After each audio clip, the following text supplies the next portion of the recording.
Takulandirani ku AMTV Malawi kuchimake kwa nkhani zenizeni. Ngati nkhani imeneyo kuno kulibe, dziwani kuti nkhani imeneyo ndi yabodza. Feel free to interact with us. But before we proceed any further, I would like to do some formal introductions, and then we'll make our opening remarks so that the media can just capture the highlights of the opening session. And then once you've taken your oath, we'll ask the media to leave. Thank you. All right, so we'll start with introductions from the far right with the members of the Ad Hoc Committee. Thank you, Chair. Good morning. My name is Bitus Mare, Member of Parliament for Kasongo North. Thank you. Honorable Chair, I am George Jefferson Katsipatike, Member of Parliament for Dowa Kasangadzi constituency. Honorable Chair, I'm Ismail Nkumba, the MP for Ndira and Maabada Nyambadu constituency, and I'm a member of this committee. Thank you. Good morning, Chairperson. My name is Mpatso Jones Boti. I'm a member of Parliament for Yongwe Mude. Thank you. Good morning, Chairperson. My name is Felix Njawala, Member of Parliament, Mwanza Central constituency. Thank you. Good morning, Chair. My name is Dailes Moses Mbengo, representing the people of Nchewuzo's Mvai constituency. Thank you. Morning, Chair. My name is Mackenzie Palamoto Nkwazi, Member of Parliament for Kadabe North. And I'm a member of Thank you. Good morning, Chair. My name is Safeo Kafafa, Member of Parliament for the Tamayani constituency. I'm a member of this Ad Hoc Committee. Good morning, Chair. My name is Kinsani Ndani, Member of Parliament for Zimbabwe.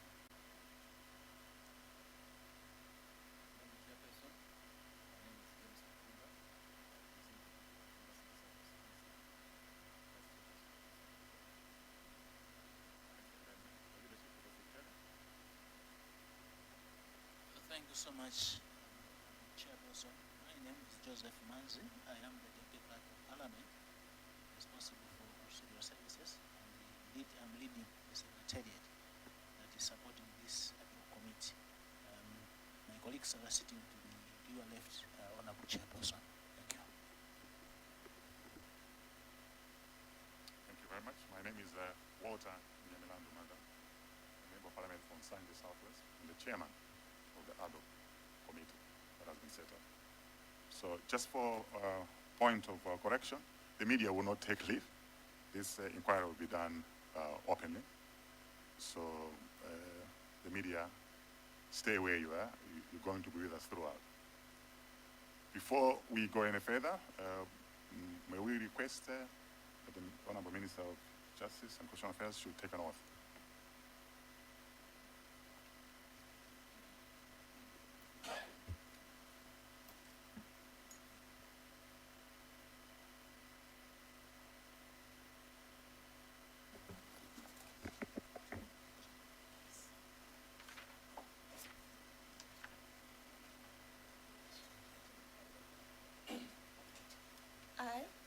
I, Charles Chigondongo Muhango, do solemnly swear by the Almighty God that the evidence I shall give I shall give shall be the truth, the whole truth, and nothing but the truth. So help me God. So help me God.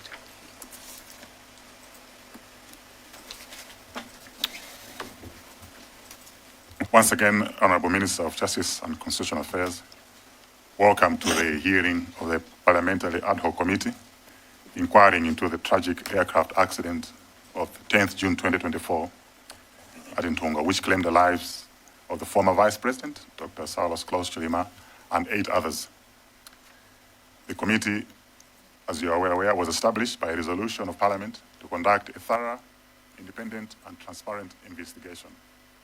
Our mandate is to conduct a fresh inquiry with a view to establishing facts, understanding what happened, and making recommendations to Parliament in the interest of truth, clarity, accountability, and the prevention of future tragedies. The objective of us summoning you, Honorable Minister of Justice, this morning is to enlighten the committee on the gaps, inconsistencies, and irregularities that government had identified, necessitating a fresh inquiry by Parliament. These hearings will be conducted in accordance with the standing orders of Parliament and the laws of Malawi. Committee members will ask questions to witnesses who are obliged to respond accordingly. I remind you, Honourable Minister, that you are protected by Parliament for the evidence you're going to give in good faith. As per oath that you have sworn here in Parliament a few minutes ago, you are required to answer questions truthfully and fully. Honourable members of the Ad-Hoc Committee will now proceed with asking you the relevant questions after you have explained and enlightened to us the gaps and inconsistencies, any irregularities and anomalies that you had identified that have led to the formation and establishment of the Commission of Inquiry. So I hand over to you, Honourable Minister, that you may begin explaining the reasons why the Ad-Hoc Committee was set up to inquire into the aircraft crash that happened at Ntongwa. Thank you very much. Thank you very much, Honorable Chairperson of the Ad-Hoc Committee. Let me also thank the entire membership of the committee for inviting me to testify and speak to the committee this morning. I deeply appreciate the honor that you have granted to me to come and speak to the committee. I don't take it for granted. Chairperson and members of the committee, when I received the invitation, it asked me if I could put in writing my responses as well. I want to say that for consistency's sake, because I'm the one who was tasked by His Excellency the President, Professor Arthur Peter Mutharika, State President of the Republic of Malawi, as Minister of Justice and Constitutional Affairs, to review the reports which were made available to me and make recommendations to His Excellency for further direction on this matter. For that reason, and for me to be consistent in what I advise His Excellency the President, I will also give the same advice, the same findings that I gave to the President to this committee for your further action. You will recall, Honorable Chairperson and members, that I was also asked by members of Parliament, in particular the Member of Parliament for Mwanza Central and the Member of Parliament for Lilongwe Mpeno, if my memory serves me well, under Standing Order 69, when Parliament was in session, and I did respond in the chamber, and my responses were documented and part of the answers. For purposes of consistency and to give respect and decorum to this committee, I also refer to the answers on what I said in response to the questions which were put to me in the chamber. And the responses which I gave are the same that informed His Excellency the President, Professor Arthur Peter Mutharika, to request the Right Honourable Speaker of the National Assembly to impanel an ad hoc committee to investigate further into the matters of the plane crash that happened on the 10th June 2024 at Ntongwa.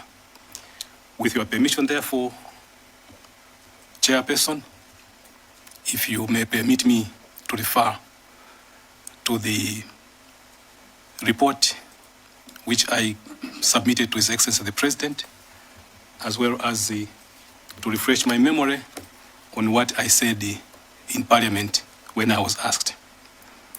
I should say, Honourable Chairperson and all members, that I am not a witness of facts, in that I may not say in my capacity as Minister of Justice that I saw this happen or I witnessed this.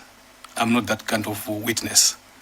I believe I'm a witness who's come to set the stage to advise this committee on what informed His Excellency the President to impanel or indeed request the August House or Parliament to go into this inquiry that your committee is doing from this morning.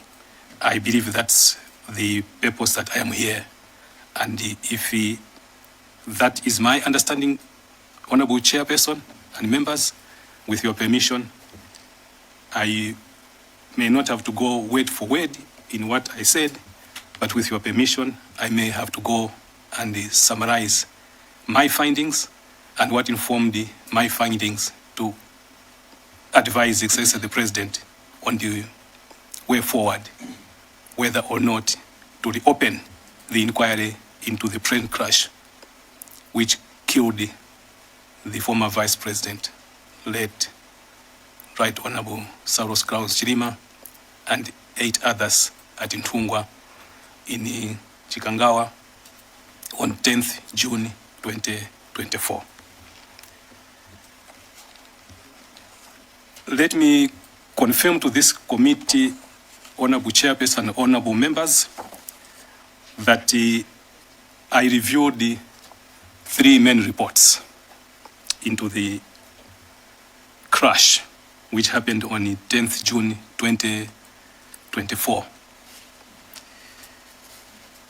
Let me also, at the outset, mention the fact that I was informed when I was reviewing the 3 reports that there were other reports and other documentation or material which were not made available to me.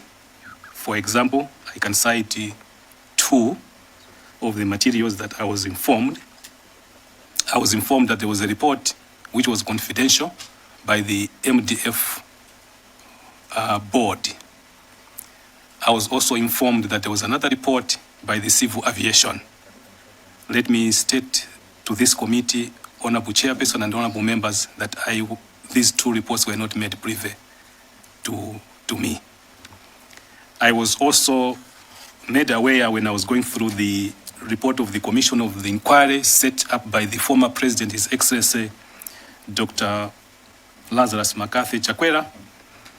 In that report, I read that the witnesses who testified, some of them brought other materials. Those materials, I'm not privy to them. So my findings and my analysis concentrated on 3 reports, and these reports are, number 1, the interim report issued by what was called the BFU. BFU is a German organization called Bundesstelle für Flugverlamtestung. That's German.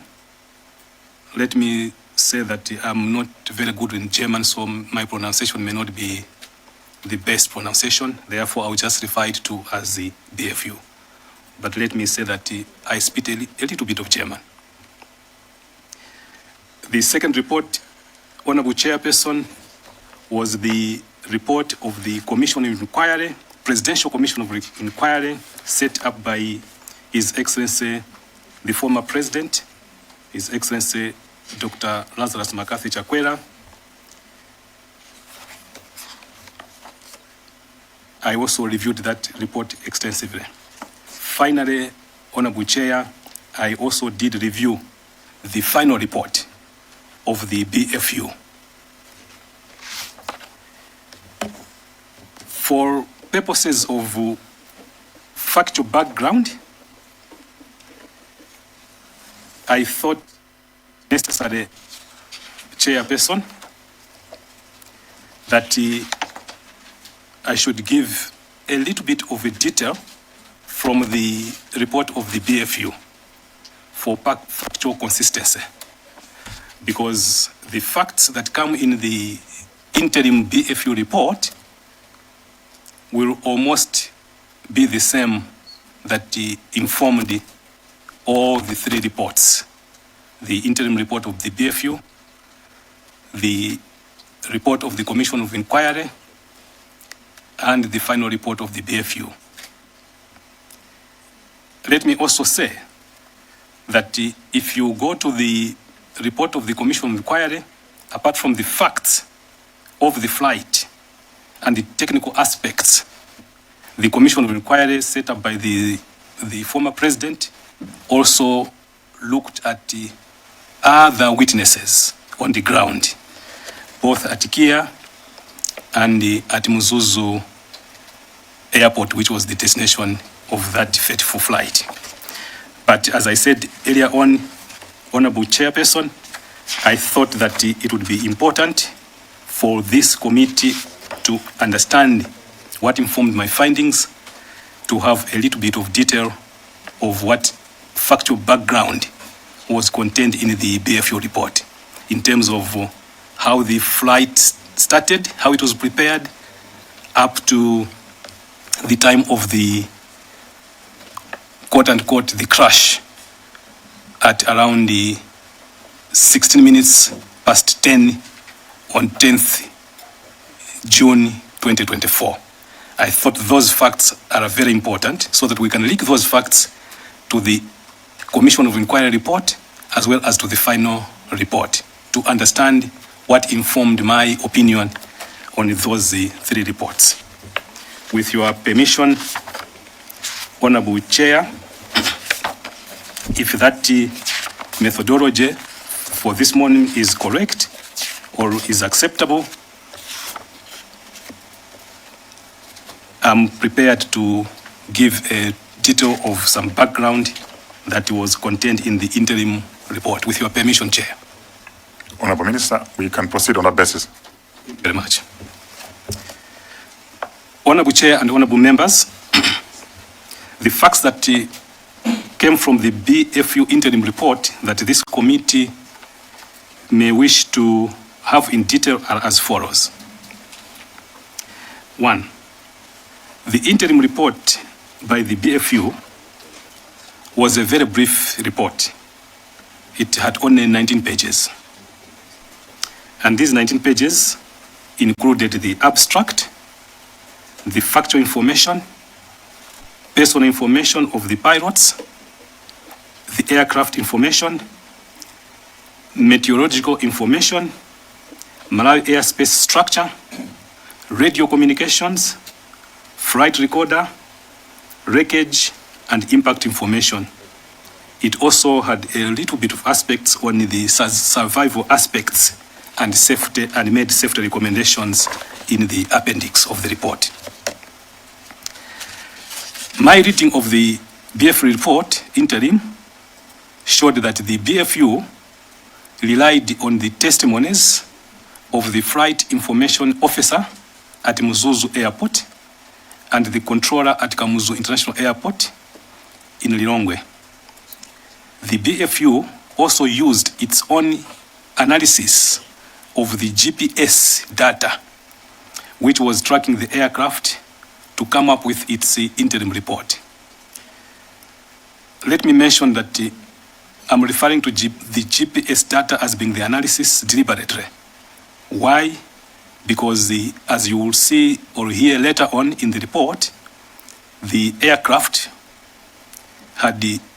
did not have, according to the BF report, certain technical components that could track the aircraft in terms of the radar, cockpit voice recorder. Those things the aircraft didn't have, according to the BFU report. Therefore, the BFU relied on the GPS data to track the aircraft from Kia to the point of impact at 16 minutes past 10 hours on the 10th June 2024.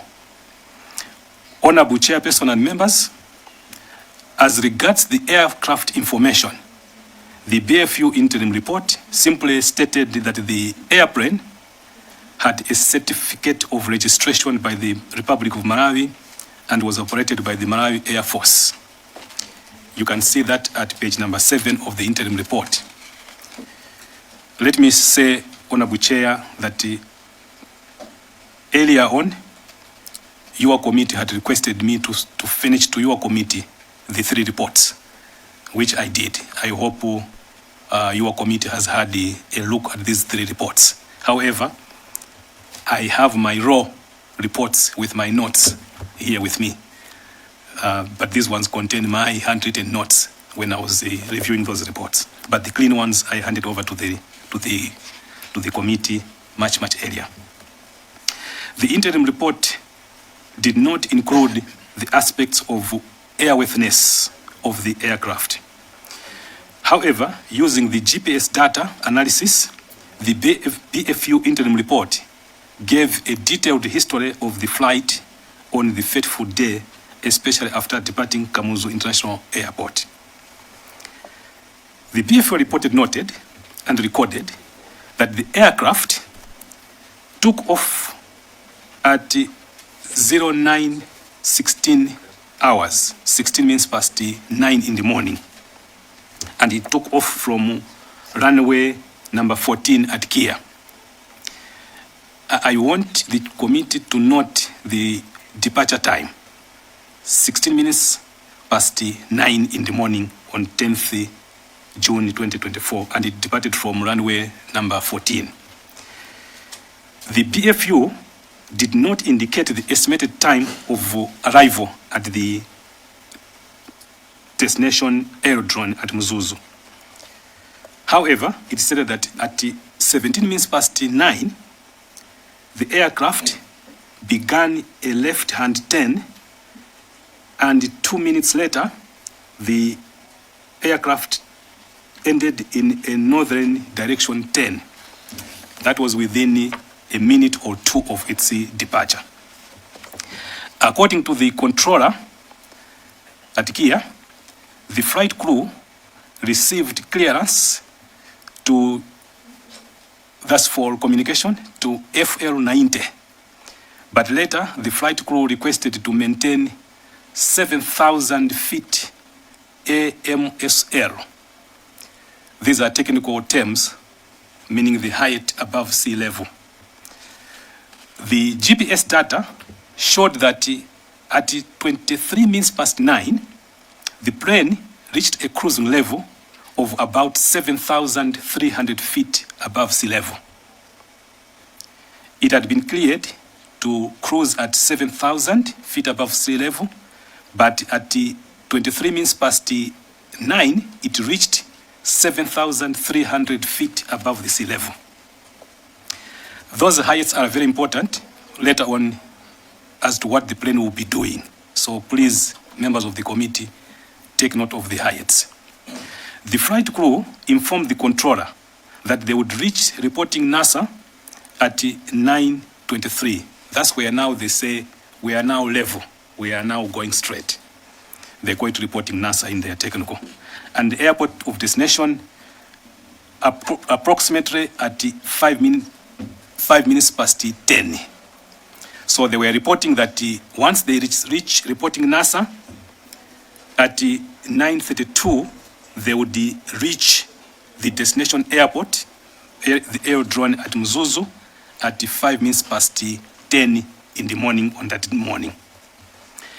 According to the GPS data, the airplane was flying north, and at 9:32 hours, it was 3 nautical miles west of West Point, NASA, at about 7,500 feet above sea level.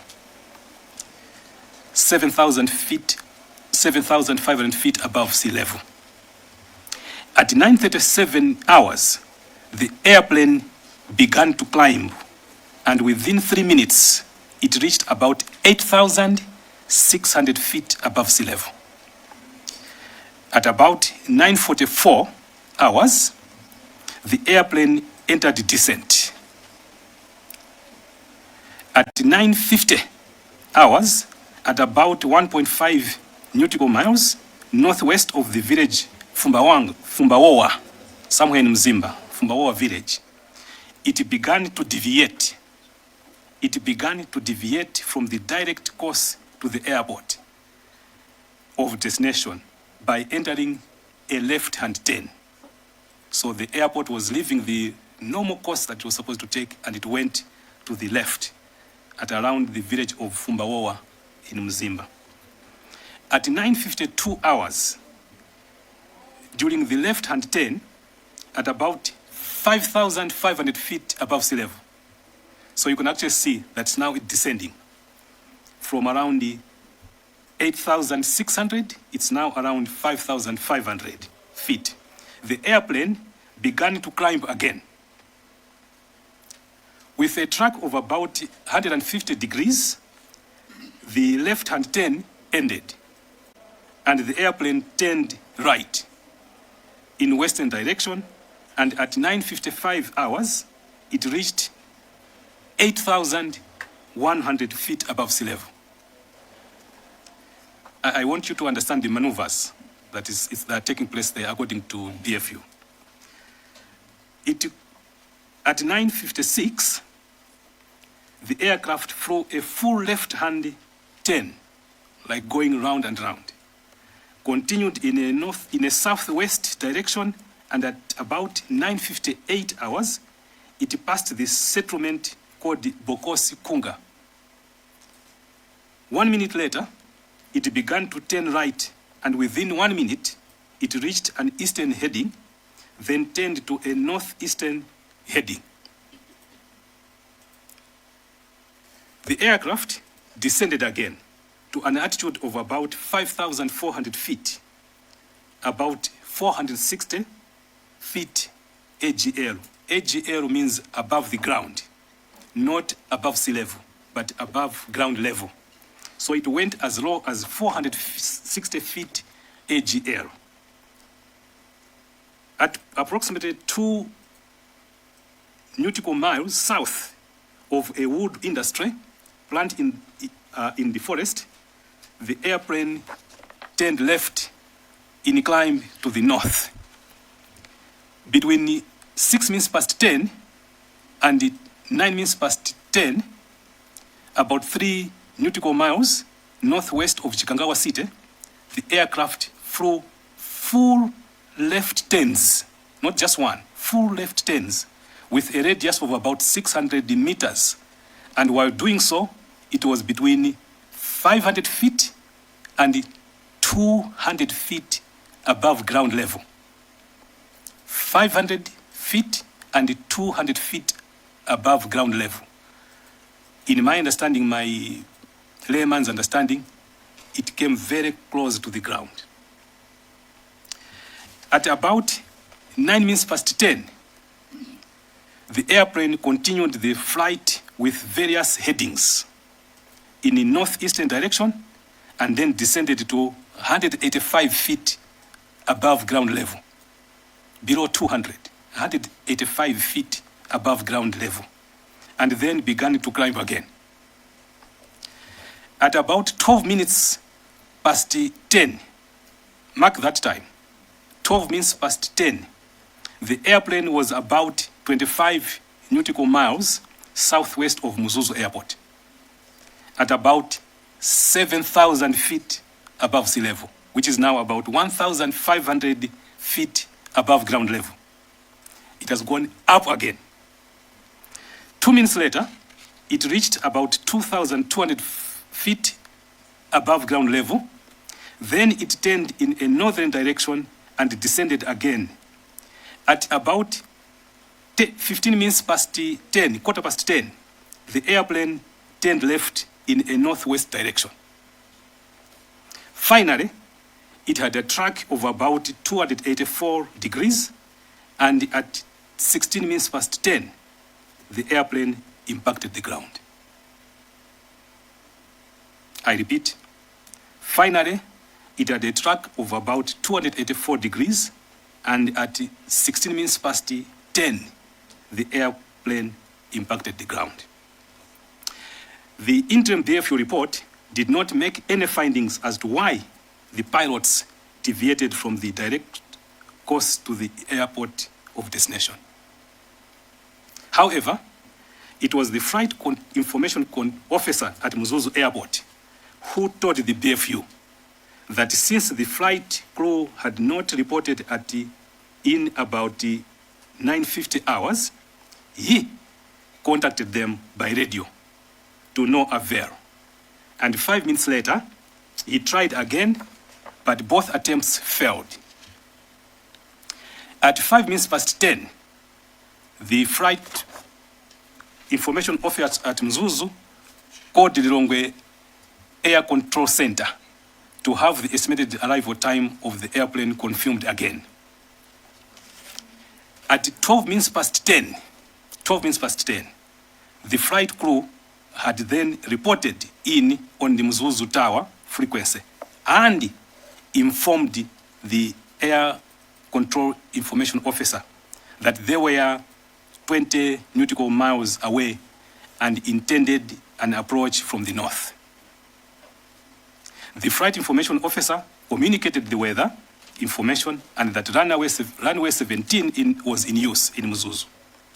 He also informed them about his observation that the east, south, and west of the airport visibility was about 5 kilometers.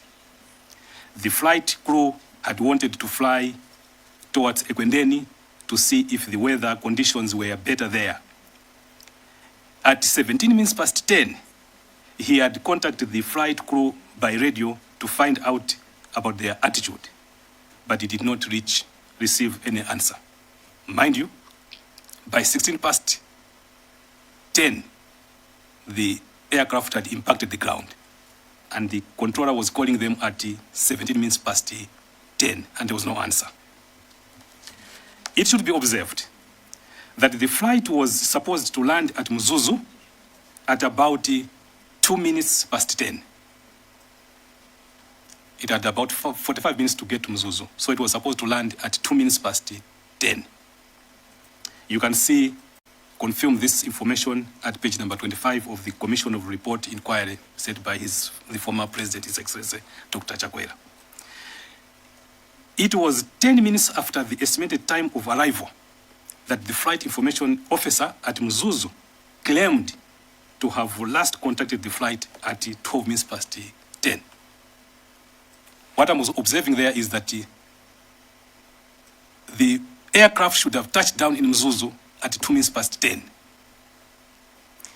The information officer is contacting them at 10:12, 10 minutes away from the touchdown time. I hope you are observing that one.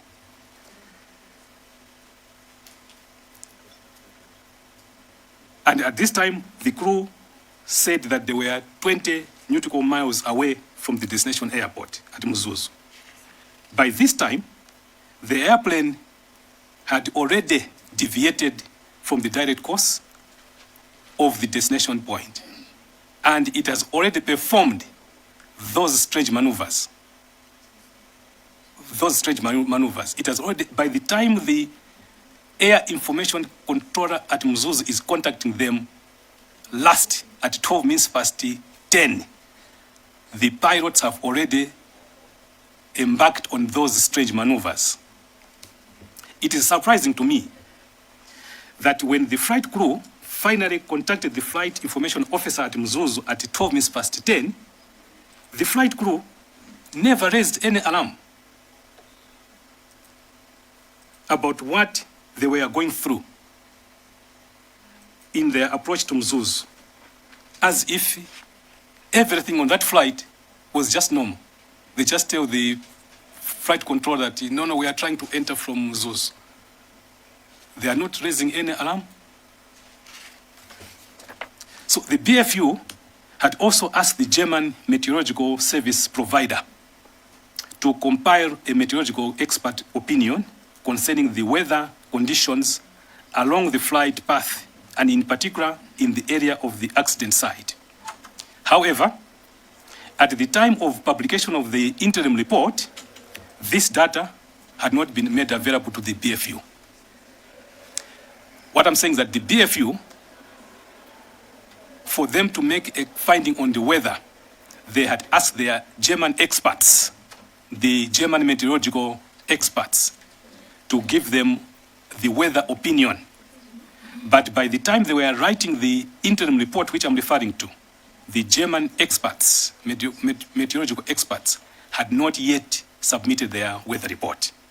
Mark that one. According to the interim BFU report, the airplane was not equipped with a cockpit voice recorder, or it was not equipped with a flight data recorder because, and I'm quoting, because these recording devices were not required by the relevant aviation regulations. End of quote. So the BFU is saying we've not found these things on the plane because they are not required by the aviation authorities to be on the plane. That's the reason they are giving. In the interim report, BFU did not state whether or not these recording devices were never fitted at all on this aircraft at procurement, or that they were removed afterwards, or whether such recording devices had been removed afterwards, and if so, when were the recording devices removed from this aircraft? The BFU simply stated that, and I quote, these recording devices were not required by the relevant aviation regulations, end of quote. The interim report, Honorable Chair, further stated that Air Navigation Service in Lilongwe had no recorded radar data of the 2 flights on the day of the accident. The 2 flights, they are referring to the flight in the morning that departed Mzuzu, because it had gone to Mzuzu the previous night to leave the remains of late Raf Kasambara, and it spent a night there. And it left Mzuzu to come to Lilongwe to pick the vice president that is in Tuareg. So there are 2 flights on that particular day. The inward bound from Mzuzu to Lilongwe, and the outward bound from Lilongwe back to Mzuzu, those 2 flights. It says, the report by BFU says, the Air Navigation Services in Lilongwe had no recorded radar data of the 2 flights on that particular day.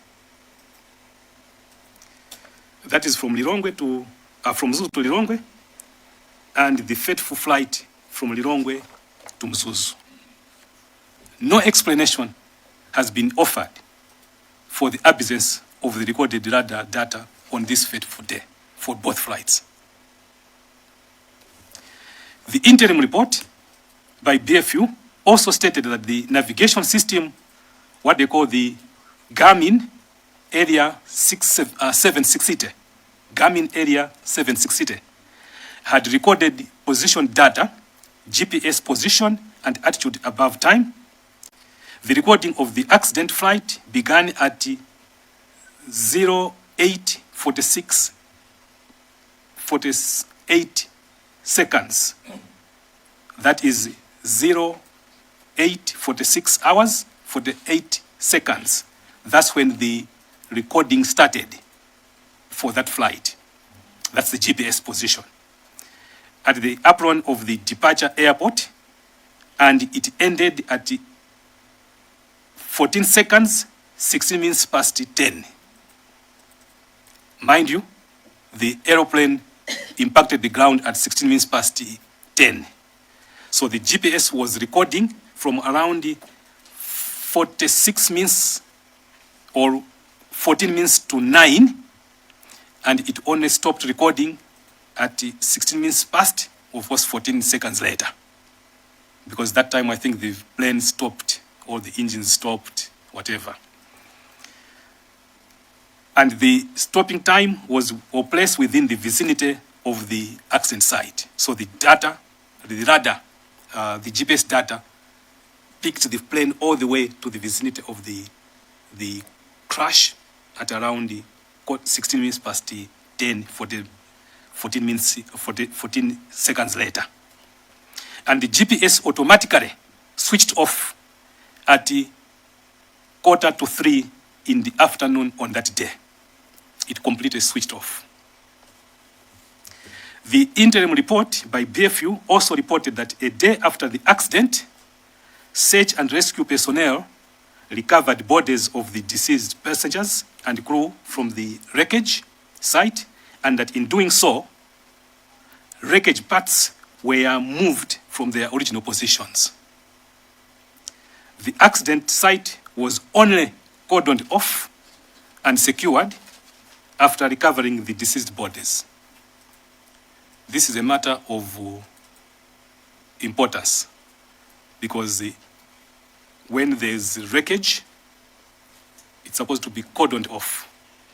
But the DF report says by the time they were cordoning off, pieces of the wreckage had been moved to secure the bodies of the deceased persons and crew. The interim BFU report also stated that the accident site was located about 34 kilometers, which is about 18 nautical miles southwest of the arrival point in Chikangawa forest in Nkata Bay district in northern Malawi. The airplane crashed into the slope of a hill and about 2 kilometers east of a highway M1 road and about 700 meters south of a settlement. This one you can see at page 11 of the interim BF report. So the aircraft, according to BFU, crashed about 700 meters away from a settlement where there were people there. The interim report also stated that the BFU removed and seized the warning and caution panel indicator and the Garmin Area 760 in order to read this out at their BFU lab in Germany. The emergency locator transmitter ELT-10 was mounted in the cabin of the left fuselage side next to the door. The BFU examined the ELT-10 and determined that the ELT-10 was not functioning because the battery expired in 2004. The Malawi Air Force stated that for such devices, there were no spare parts and no budget for them to acquire a new battery. Let me repeat. The BFU stated that the emergency locator transmitter, ELT-10, was mounted in the cabin of the fuselage. The BFU examined the ELT-10 and determined that the ELT-10 was not functioning because the battery had expired in 2004 rather. The Malawi Air Force had explained that such devices, there were no spares and there was no budget for them to buy the new EL-10. The report further indicated that the emergency locator panel was found in the wreckage. The switch in the cockpit was in position ARM, while the one on the ELT itself was in the position off. So there's the same switch. On the panel, it is on ARM, but on the ELT, it is switched off. Those who know the technicalities, they will know what that means. The interim BF report also cited the events of the day before the accident. It stated that on 9th June 2024, the day before the accident, the flight crew went on duty at the airbase in Zomba at around midday. Then instructions were issued to fly the mortal remains of a person who had died 2 days earlier and some of his family members from Chileka in Blantyre to Mzuzu. The burial was to take place the next day. The deceased persons referred to, in my opinion, are the remains of late Ralph Kasambara SC, former Minister of Justice and Attorney General, who had died in Lilongwe on or about 7th June 2024, and whose remains were taken to Blantyre on 8th June 2024, and were flown from Mzuzu to Mzuzu in the same Donia 228202K on 9th June 2024. Having flown the remains of late Ralph Kasambara SC from Blantyre to Mzuzu on 9th June 2024, the crew spent a night at Mzuzu Hotel in Mzuzu. In the evening of 9th June 2024, the flight crew received the order to pick the Vice President of the Republic of Malawi and his entourage the following day in Lilongwe and fly them to Mzuzu, and immediately after the burial to fly the Vice President back to Lilongwe so that the Vice President should see off the President who was to leave for a trip abroad that day. A thorough analysis of the interim BFU report shows that in its interim report, the BFU did not make any findings as to the probable cause of the accident. It is particularly important, Honorable Chair and members, to note that apart from citing the weather conditions at Kamuzu International Airport in Lilongwe and at Mzuzu Airport, the BFU had not received the expert opinion from the German meteorological service provider, which BFU had asked to compile meteorological expert opinion concerning the weather conditions along the flight path and in particular in the area of the accident site. It is also important, Honorable Chairman, to observe that the BFU did not state the source of information to justify its conclusion that the airplane was not equipped with a cockpit voice recorder or indeed a flight recorder. The interim report simply stated that these recording devices were not required by relevant aviation regulations in Malawi. The BFU did not cite the said relevant aviation regulations nor the version of the said aviation regulations. At the publication of the interim report, the BFU simply made two recommendations. The first recommendation was that the Minister of Defense should ensure that the aircrafts of the Malawi Air Force transporting persons should be equipped with functional emergency locator and transmitter. The second recommendation was that the Minister of Transport should ensure that up-to-date information concerning radio and navigation aids in Malawi is available to aircraft crew at all times, and that the Department of Civil Aviation should check the proper functioning of the radio navigation aids and update the respective information in Malawi Aeronautical Information Publication, AIP. Honorable Chairperson and members, my analysis of the interim BFU report told me that the BFU report in its interim report was not conclusive on the cause of the accident on 10th June 2024. The interim report was published before a detailed analysis of the material facts. At the time of publication of the interim report, the BFU had not received the expert opinion from the German meteorological service provider, which BFU had asked to compile meteorological expert opinion concerning the weather conditions along the flight path and in particular in the area of the accident site. More particularly, Honorable Chairperson and members, the interim report did not attribute the air crash to bad weather. That's the interim report. By reason of the foregoing issues, therefore, Honorable Chairperson and the members, the interim report by the BFU was released in anticipation of gathering further facts for further analysis of those facts to determine the cause of the crash of the Donia 228-202K, which killed the Vice President of the Republic of Malawi and 8 other passengers, including 3 crew members on 10th June 2024. On that score alone, Honorable Chairperson and the members of the Ad-Hoc Committee, I found the interim report to be wanting. It was not conclusive. It can't bring closure to the accident. Therefore, in my capacity as Minister of Justice, I went to the second report, which was the report of the Commission of Inquiry. On the Commission of the Report Inquiry, Honorable Chairperson, it is very extensive. I therefore do not want to belabor your committee, Honorable Chair, with the detailed factual and evidence received. Allow me, if it pleases you, Honorable Chair and members of the committee, to go to my analysis of my findings of that report. Chairperson, with your permission. You may proceed, Honorable Minister. Thank you very much.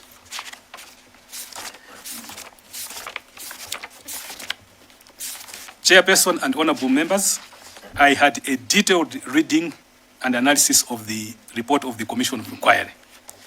For purposes of consistency, let me mention the fact that the Commission of Inquiry was set up by the former President, His Excellency Dr. Lazarus McCarthy Chakwera, 4 months after the accident. The Commission of Inquiry, His Excellency the former President, gave the Commission of Inquiry a period of 30 days within which to issue its report. Let me mention that my reading of the Commission of the Inquiry report shows that the Commission asked for extra time because they didn't have the time within 30 days to complete their investigations.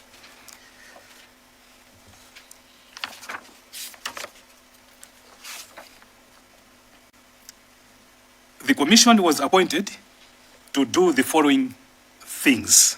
These were the terms of reference.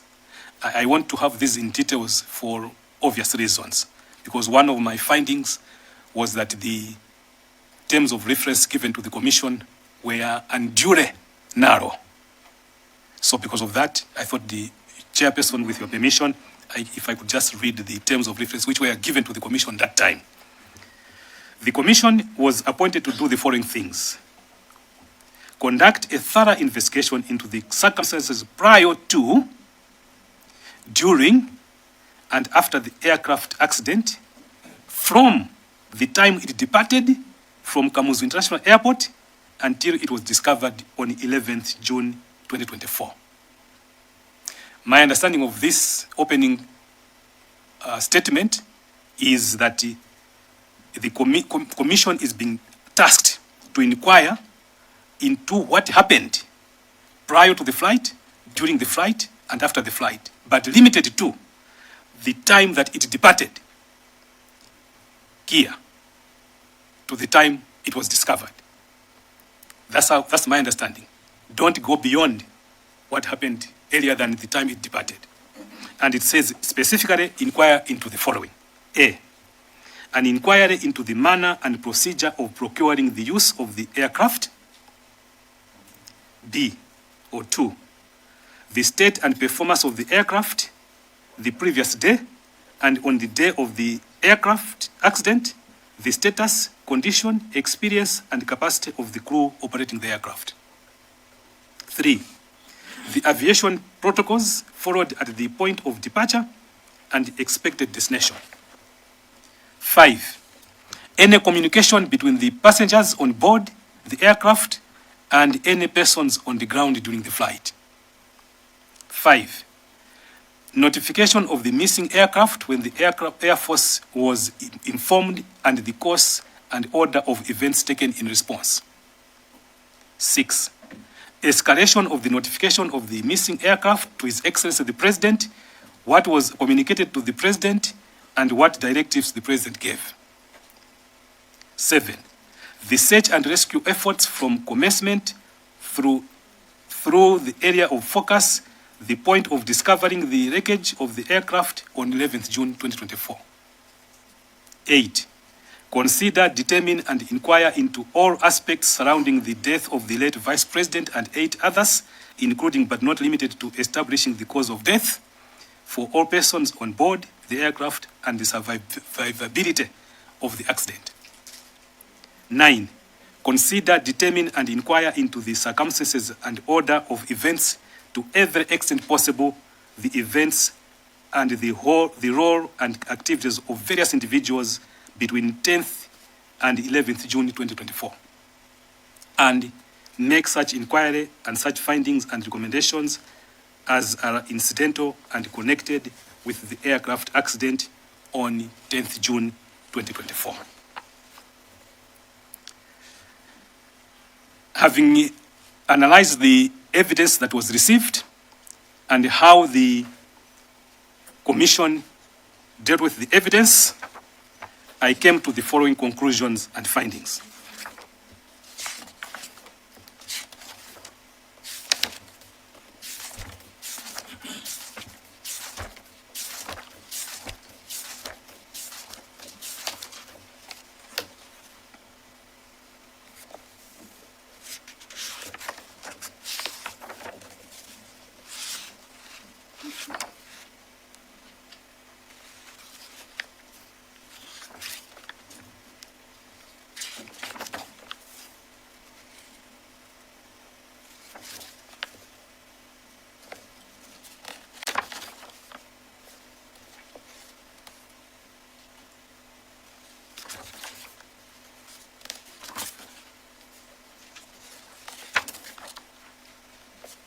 Just a moment, Honorable Chair. I just want to go to my findings.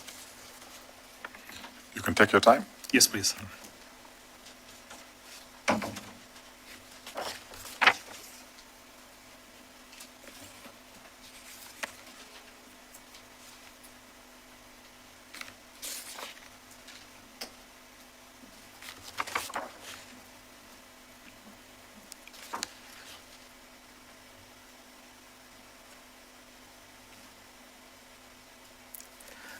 Let me start from the following findings. Honorable Chair and members, my reading of the and analysis of the Commission's report shows that the Commission began with the events leading to the aircraft accident from the funeral of late Raf Kasambara, a renowned private practice lawyer and former Minister of Justice and Attorney General, who passed on away on 7th June 2024 in Lilongwe. The Commission provided details of why and how the government was involved in the funeral of Mr. Raf Kasambara, SC deceased, including the protocols followed to procure the Donia aircraft to transport the remains of late Raf Kasambara, SC, from Blantyre to Mzuzu on 9th June 2024. The Commission also had evidence of how the late Vice President was delegated to represent the President at the funeral of late Mr. Raf Kasambara, SC.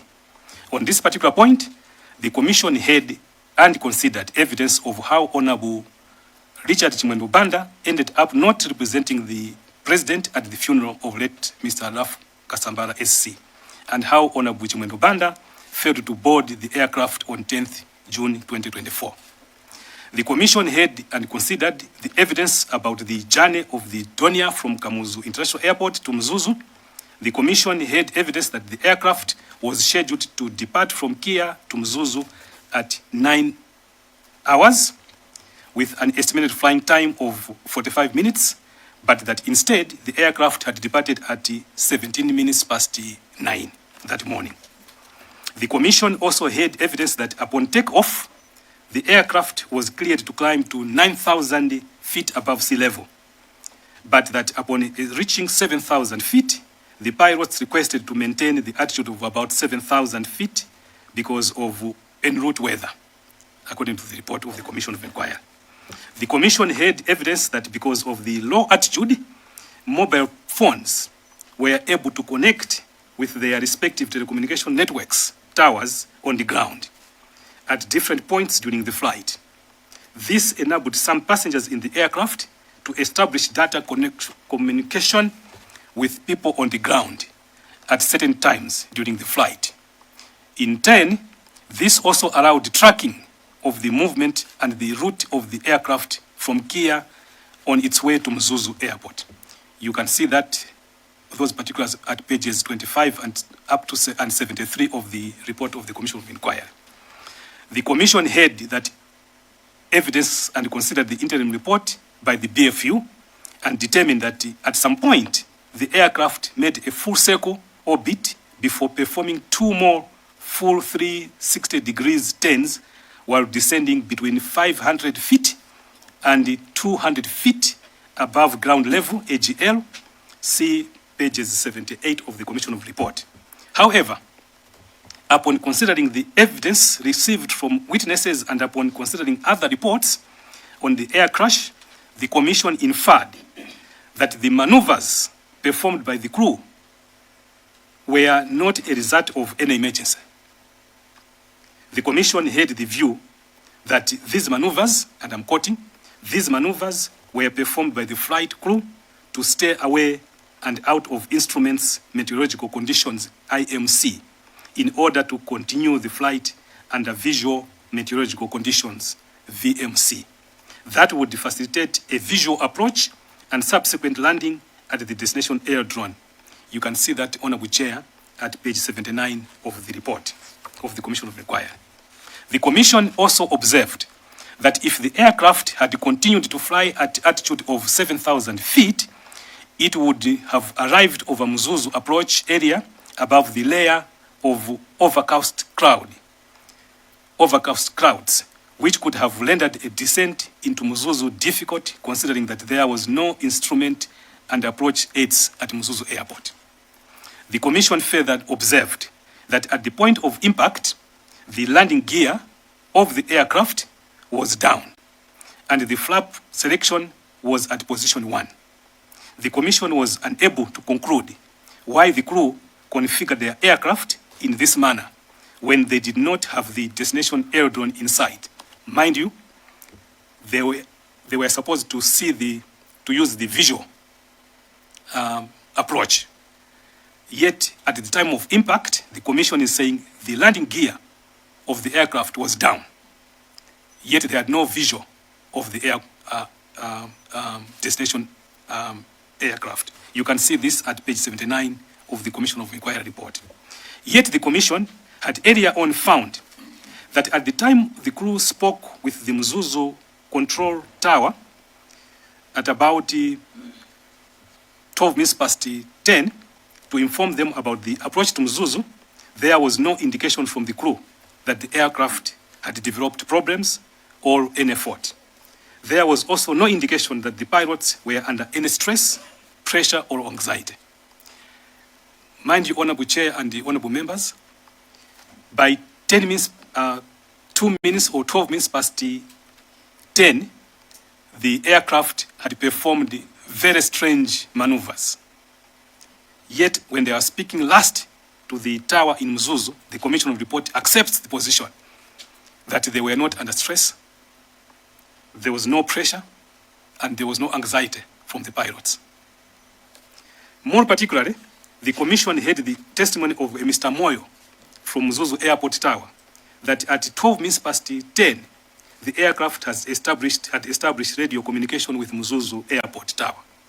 And the crew informed Mr. Moyo that they were 20 nautical miles, about 37 kilometers north of Mzuzu Airport.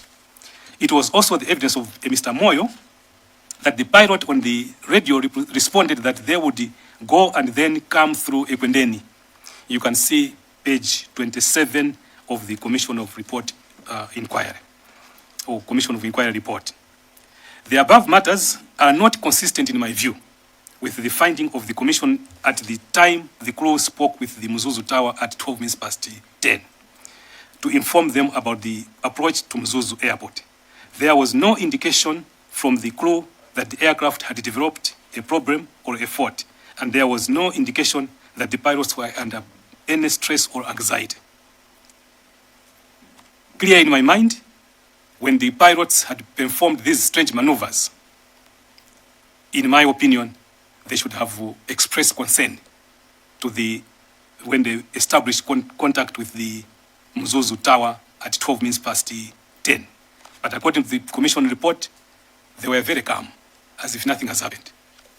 Furthermore, the Commission had evidence of 2 communications via WhatsApp and Telegram between the passengers in the aircraft during the flight, including the reported text message from late Inspector Chimaneni to Mrs. Winnie Nyondo at about 10 minutes past 10. Mark the time, 10 minutes past 10, which text message said, and I quote, "Too much turbulence." You can see that, Honorable Chair, at page 74 of the report of the Commission of Inquiry.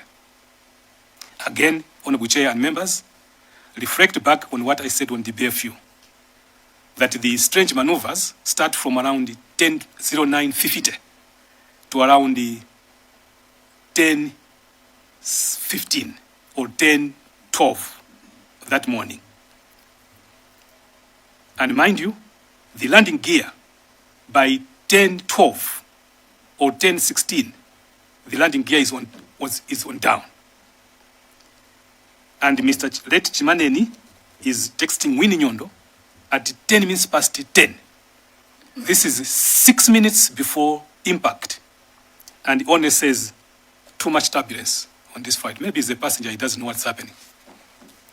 The above evidence is not consistent, in my opinion, Honorable Chair and members, with the finding by the Commission of Inquiry that there was no indication that the pilot was under any stress or anxiety.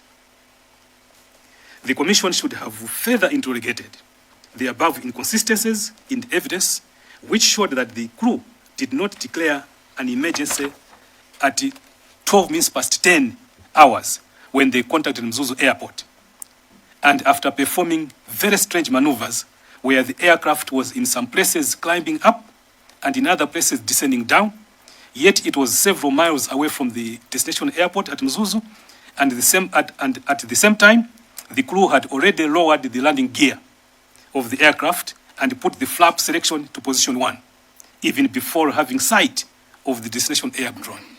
You can verify that in the report at page 79 of the Commission of Inquiry report. It appears that the Commission never considered these matters worth of any further investigations. It should also be noted that the President had delegated the late Vice President to represent the President at the funeral of late Kasambara, SC in Katabe on 10th June 2024. Let me take that again, Honorable Chair. This committee should note that His Excellency the former President,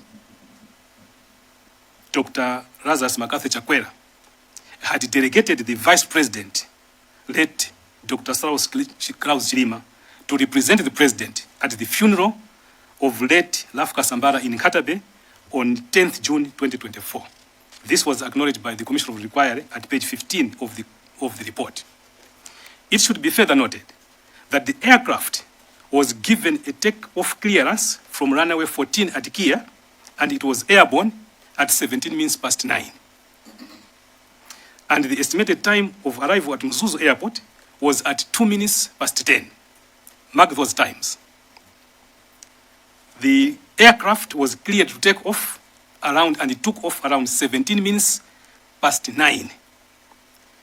And it was estimated to arrive at Mzuzu Airport at 2 minutes past 10.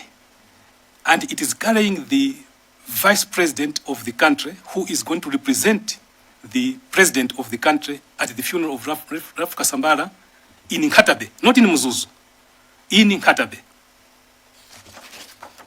It was also evidence of Mr. Moyo that he had last spoken to the crew at 12 minutes past 10, when the aircraft established radio communication or contact with Mzuzu Airport. You can verify that at page 27 of the Commission of Inquiry report. Yet, according to the information before the Commission of Inquiry, the funeral ceremony of late Raf Kasambara in Nkatabe started at 10 o'clock. And those present were actually told that the late Vice President had been delayed. I want to repeat that one, Honorable Chair and Honorable Members. This aircraft is carrying the late Vice President, who has been delegated by the State President to represent him at the funeral of late Kasambara in Katabe, not in Mzuzu. It is scheduled to arrive in Mzuzu at 2 minutes past 10. In my opinion, Katabe and Mzuzu are about 45 kilometers apart. Therefore, the Vice President was supposed to be driven from Mzuzu to Katabe for at least 30 minutes, which means he should have, was expected in Mzuzu, in Katabe rather, at around 11:15, not earlier than that. Yet, the Commission of Inquiry states that the funeral ceremony of Raf Kasambara is starting at 10 o'clock. Why? Because the people present there are told that the Vice President has been delayed.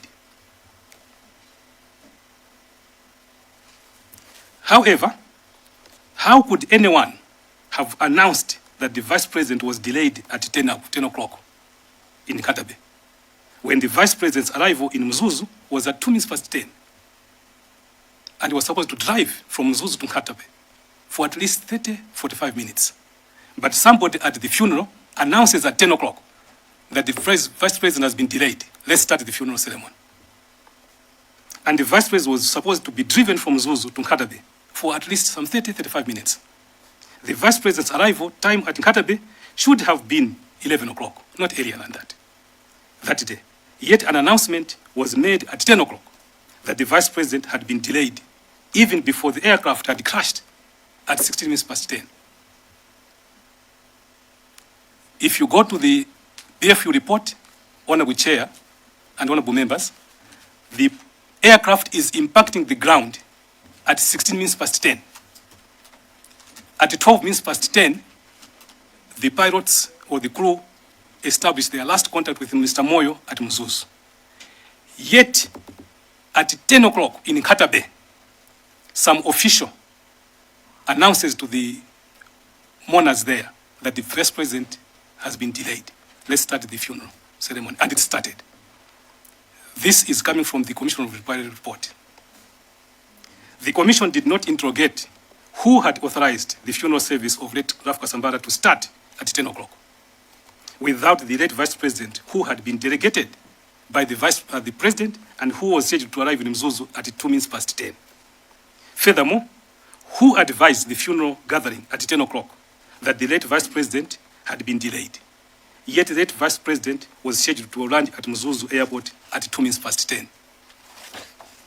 On the probable cause of the accident, the Commission stated that from the evidence before the Commission, the aircraft accidents are attributable. That's now general.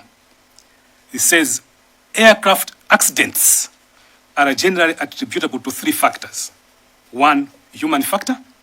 2, environmental factors, including weather, and technical factors. This was merely a theoretical assessment of the aircraft accidents generally, not this particular accident. But that was the conclusion of the Commission of Inquiry, that it was either human factor, environmental factor, or technical factors, because generally aircraft have accidents on the basis of those 3 factors. Ultimately, the Commission concluded that the probable cause of the accident was a combination of environmental factors and human factors. Honorable Chair and members, you can see that at page 80 of the Commission of Inquiry report. It is clear that the Commission reached the above conclusions based on probabilities rather than cogent facts. It should be noted that while the Commission had taken note of the interim report by the BFU and its content, the Commission did not allude to the fact that at the time of publication of the interim report, BFU had not yet received the expert opinion from the German meteorological services provider, which BFU had asked to compile meteorological expert opinion concerning the weather conditions along the flight path and in particular in the area of the accident site. Furthermore, the interim report by the BFU did not make any findings as to the cause of the aircraft accident. More particularly, the interim report by the BFU did not attribute the aircraft accident to bad weather. Yet the Commission of Inquiry attributes it to weather and human error. On the activation of the search and rescue, the Commission had evidence that the search and rescue was activated at 17 minutes past 1, which was exactly 4 hours from the time the aircraft had departed Kia. The search and rescue mission was activated at 17 minutes past 1, which is 4 hours after the flight, which was scheduled to fly for 45 minutes and land at 2 minutes past 10, had departed Kia. That's when you activate search and rescue mission. Where do you expect this airplane to be 4 hours after? The Commission established that Malawi Air Force was notified of the missing aircraft almost immediately. The aircraft could not be contacted via radio, and that the acting Air Force commander, Brigadier General Robre Ishmael, contacted the MDF commander and informed him of this information immediately. So the moment the MDF had no contact of their aircraft, it was escalated with the MDF ranks. However, the search and rescue mission is only activated 4 hours later. Notwithstanding the above evidence, the Commission found that the MDF commander alerted the president at 11:35 hours that the vice president had gone to Mzuzu in the aircraft and that there was bad weather in Mzuzu. This was at 11:35 when the MDF commander contacted the president and informed him that the vice president has gone to Mzuzu, but that there's bad weather in Mzuzu. The commission further found that the president had understood the communication from the MDF commander as an alert to the effect that the aircraft was failing to land in Mzuzu due to bad weather and may be on its way back to Kia. So it would appear the commission is saying the president was informed by MDF commander that the plane is failing to land in Mzuzu. And in his imagination, the president understood that message to mean that the aircraft was flying back from Mzuzu back to Lilongwe because of bad weather. And this was at 11:35 hours. It appears that the commission's findings that the probable cause of the accident was bad weather and human factor was motivated by the above communication between the MDF commander and the president. That's my opinion. My opinion that the commission is insisting that the probable cause of the accident is bad weather because the MDF commander at 11:35 is informing the president that the aircraft is failing to land because of bad weather, and the president thinks that it's coming back to Lilongwe. On the suspension of the search, the commission received evidence that the search and rescue mission on 10th June 2024 was very disjointed due to various factors, including lack of systemic and strategic approach to the search in Chikangawa forest, and lack of knowledge of what to do and where to start the search. The commission had evidence that at 22 hours on 10th June 2024, the Commissioner of Police North consulted other stakeholders and decided tactical pause in the search of the aircraft. The commission did not ask further questions as to the rationale for this called tactical pause in the search of the aircraft, which had carried the vice president of the country. At 10 o'clock in the night, there is what is called a tactical pause in the search and rescue. On the discovery of the aircraft wreckage on 11th June 2024, the commission heard that at around 9 o'clock, a team of the Air Force, including Colonel Mukokwe, arrived in Chikangawa to join the search. A team of senior police officers, including Commander of Police or Commissioner of Police Atkins Mwanga, the head of operations at the National Police Headquarters, Deputy Commissioners of Police Mr. Mtia Mitai, Assistant Commissioner of Police Alex Cimenti, the officer in charge, Airport Police, decided to undertake supervision of the search teams. The police team was joined by the MDF team led by Second Lieutenant Odedi Mwenewanda, a platoon commander based at Kasitu camp. The commission heard that the first persons at the accident site were 4 senior police officers of the Malawi Police Service, 4 MDF soldiers, 2 sawyers, those who are cutting planks, 2 officers from Ntungwa Forest Office, and 2 unidentified persons. The commission did not identify the names of the first persons at the search site. It is strange that the commission accepted evidence which merely said that the first persons at the crash site were 4 senior police officers without identifying the names, 4 MDF soldiers without identifying the names, 2 sawyers without identifying the names, and 2 unidentified persons without identifying the names. The commission was not transparent regarding the identities of individuals who first saw the wreckage, the Commission should have made every effort, in my opinion, to ascertain and disclose the names of the first persons to be at this crash site.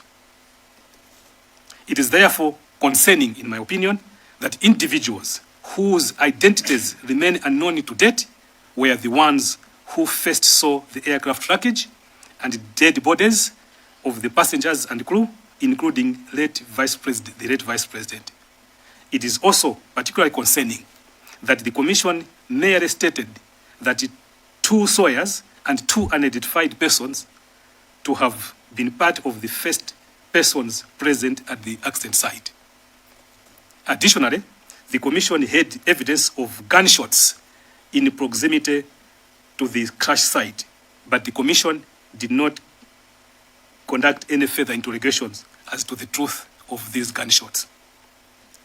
On this point, it is clear that the Commission failed to conduct a rigorous investigation to determine whether these reported gunshots actually occurred or didn't occur. The issue is significant and must be further investigated. Furthermore, the Commission seems to have accepted the evidence of Colonel Kandulu and Colonel Mugdokwe regarding the plane not catching fire upon impact as an absolute truth. The Commission based its findings and conclusions on such testimonies.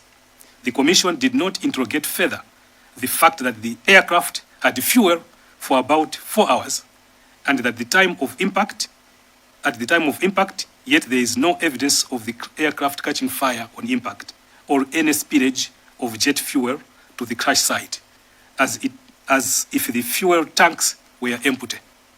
These matters need further interrogations.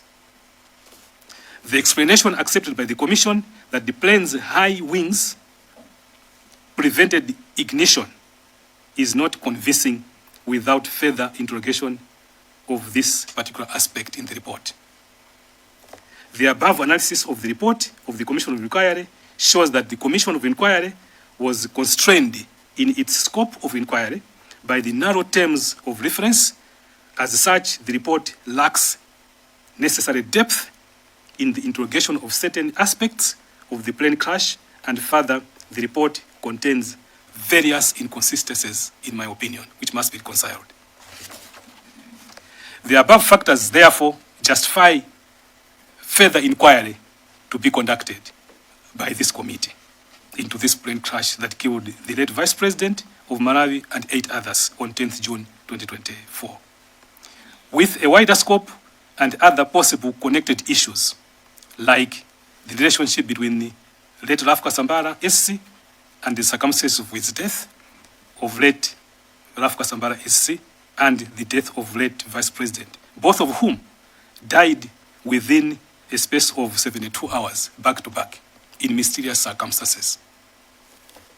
It is also important to note that prior to the aircraft accident involving the military plane crash, military plane herein, the late Vice President had been discharged from corruption, a corruption case in the Financial Crimes Court, in which the MDF had vehemently resisted to release certain documents to the late Vice President, on the grounds that the documents sought by the Vice President to be released were sensitive documents bordering on national security. I thought this is a matter which this committee should also be aware of. And this plane belongs to MDF, the same MDF which was resisting to release evidence in the corruption case of late Saulos Chilima. It may be important to expand the scope of any further inquiry to the corruption case against the late Vice President and any possible connections to the documents which the MDF resisted to release to the late Vice President in connection with this aircraft accident. In view of the above analysis, the report of the Commission of Inquiry, in my opinion, was not conclusive on its inquiry into the aircraft accident involving the Malawi Air Force Donia 228, which crashed at Ntungwa in Kadabe on 10th June 2024. Honorable Chairperson and honorable members, I also did analyze the final report of the BFU. I can summarize this one in very brief because of my findings, Honorable Chairperson, without going details of the facts. Honorable Chairperson, in my analysis of the final BFU report, it concluded without receiving the meteorological report which they had requested from the German meteorological service provider. However, it accepted the evidence in the Commission of Inquiry report, which relied on the evidence of the people on the ground in Mzuzu and Chikangawa that the weather was bad on the flight path. And the BFU therefore concluded that the aircraft accident was attributable to bad weather. You may recall, Honorable Chairperson and members, that in my findings of the analysis of the interim BFU report and the Commission of Inquiry report, I found the two reports to be wanting. However, the final BFU report relies heavily, in my opinion, on the findings and the evidence accepted by the Commission of Inquiry for it to conclude its findings, instead of relying on the technical aspects of the flight, including the weather report from the German Meteorological Service, which they never read. By the time of the publication of the final report, the BFU had not received the German Meteorological report.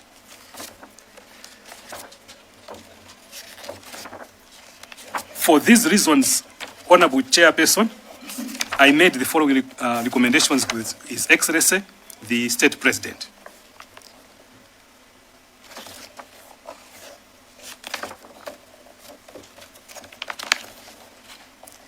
I did recommend as Minister of Justice and Constitutional Affairs to the President, His Excellency, the President, Professor Peter Mutharika, that if the President accepts my opinion and it pleases him, he may wish to exercise his powers under Section 2(1) of the Commission of Inquiry Report, Act of the Laws of Malawi, to appoint a fresh inquiry into the aircraft accident involving the Malawi Air Force Donia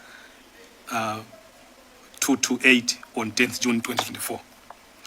I further recommended to His Excellency that the terms of reference for the fresh Commission of Inquiry may be widened to include other aspects which I noted, including conduct a thorough investigation into the circumstances leading to the aircraft accident at Ntungwa, in Chikangawa, in Nkatabe, and the death of late Vice President and 8 others on 10th June 2024. Conduct a thorough investigation into the circumstances leading to the arrest of late Vice President and his subsequent discharge from his corruption case, which involved the MDF, and identify any linkages to the aircraft accident on 10th June 2024. Conduct a thorough investigation into the procurement of the Donia aircraft to carry the late Vice President and 8 others on 10th June 2024. Conduct a thorough investigation into the circumstances leading to the death of Raf Kasambara on 7th June 2024 and identify any linkages to the death of late Vice President, if any, and 8 others on 10th June 2024. Conduct a thorough investigation into the procurement of the Donia to carry the remains of late Raf Kasambara, SC, from Blantyre to Mzuzu on 9th June 2024, and how the aircraft was handled after carrying the remains of late Raf Kasambara on 9th June, prior to carrying the late Vice President and 8 others on 10th June 2024. Those were the recommendations which I made to His Excellency the President. And when Parliament was sitting, Honorable Chair and Honorable Members, when I answered the question under Order 69 of the your standing orders, I did summarize these findings to the August House, in which I informed your August House Parliament that His Excellency had decided that instead of a presidential inquiry, it must be a parliamentary inquiry, hence leading to your committee, Ad-Hoc committee this morning, which is starting the inquiry this morning. I thank you very much for your attention. If there are any issues that you want me to raise, I'm available to respond to any questions. Thank you very much, Chair. Thank you, Honorable Minister of Justice and Constitutional Affairs, for your comprehensive report. And you took your time to elaborate on the gaps and inconsistencies and the irregularities that you noted. The members have been listening. You've raised a lot of questions. The members may want to seek further clarification so that we have the right answers. So I will open the floor to members to comment or seek any further clarification. Thank you. Honorable Chair, if with your indulgence, I am prepared to leave one copy of the report to you so that in case members want to read exactly what I've read, because I was just paraphrasing most of the issues, I'm prepared to leave my report, which I submitted to His Excellency the President, to inform him on his decision. Thank you, Chair. Secretary can take that report, which we need for further purposes. I open the floor to members. We start here with Deza Mayani. Thank you very much, Honorable Chairperson, for allowing the people of Deza Mayani to ask the Minister of Justice a few questions. Honorable Minister, thank you very much for your thorough report on how you had gone through all the reports and your recommendations, including the confidential report that you provided to His Excellency the President of the Republic of Malawi, Professor Arthur Peter Mutharika. I just wanted if you can confirm a few issues according to your presentation. The first issue, I just wanted to see your opinion on how you had understood the statement about the gunshots. Who had reported about the issue of gunshots? I'm trying to go back to the unidentified officials, such as the MDF officers,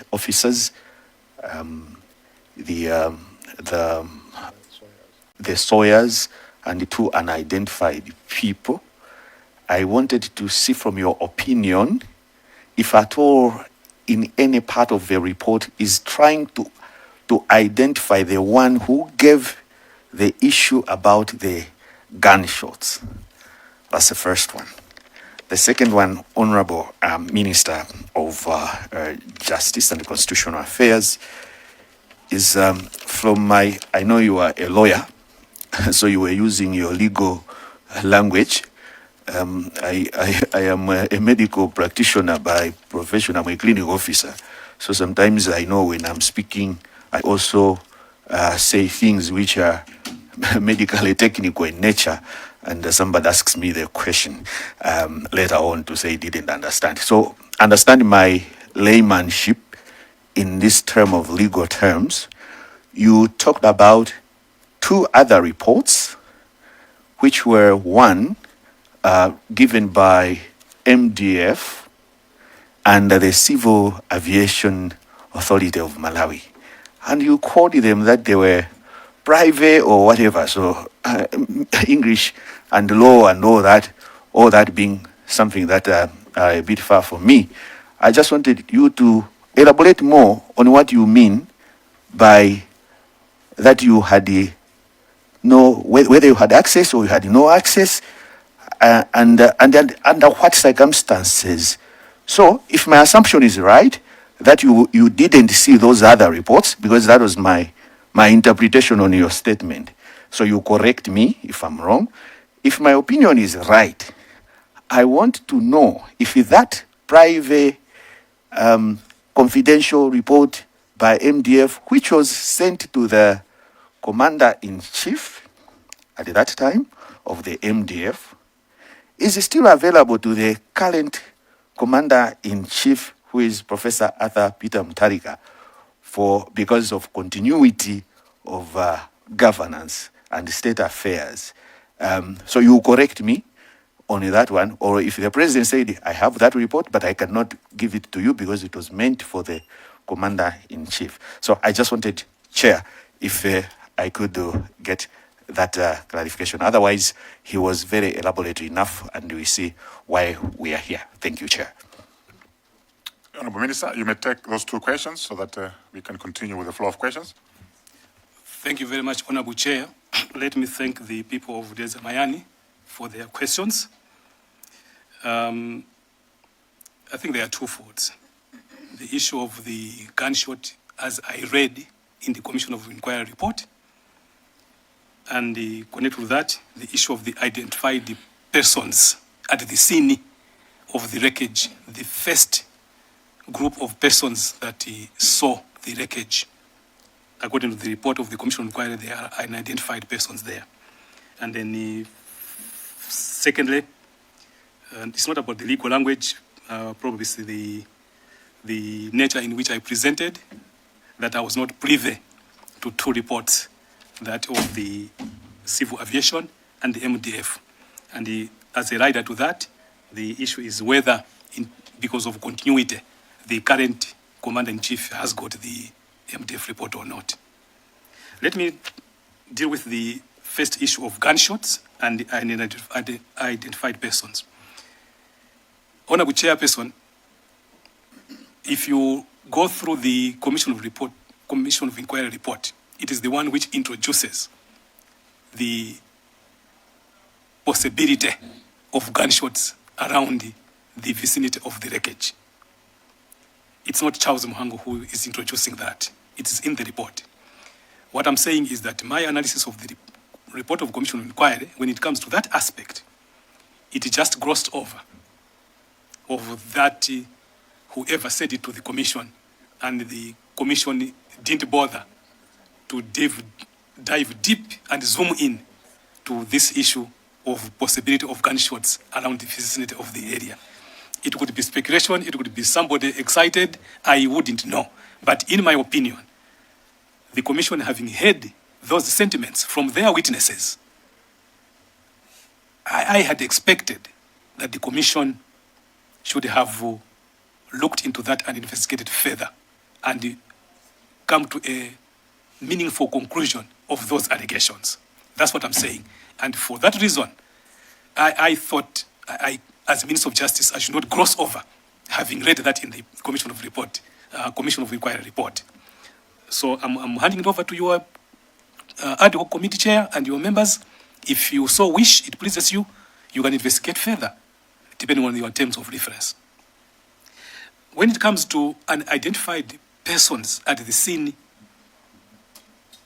of the accident, quote unquote, or the first persons who had the wreckage, mind you, if you go through the report and if you heard me right, I had said in the morning around 9 o'clock on 11th, that's when a group of senior police officers and MDF officers are taking over to lead the search around 9 o'clock.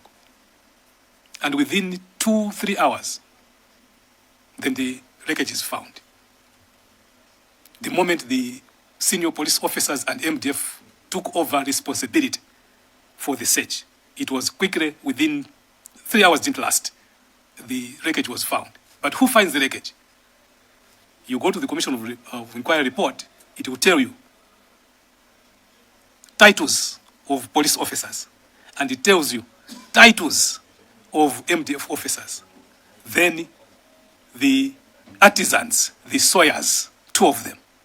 And then 2, actually it says 2 unidentified persons. Honorable Chairperson, are we serious?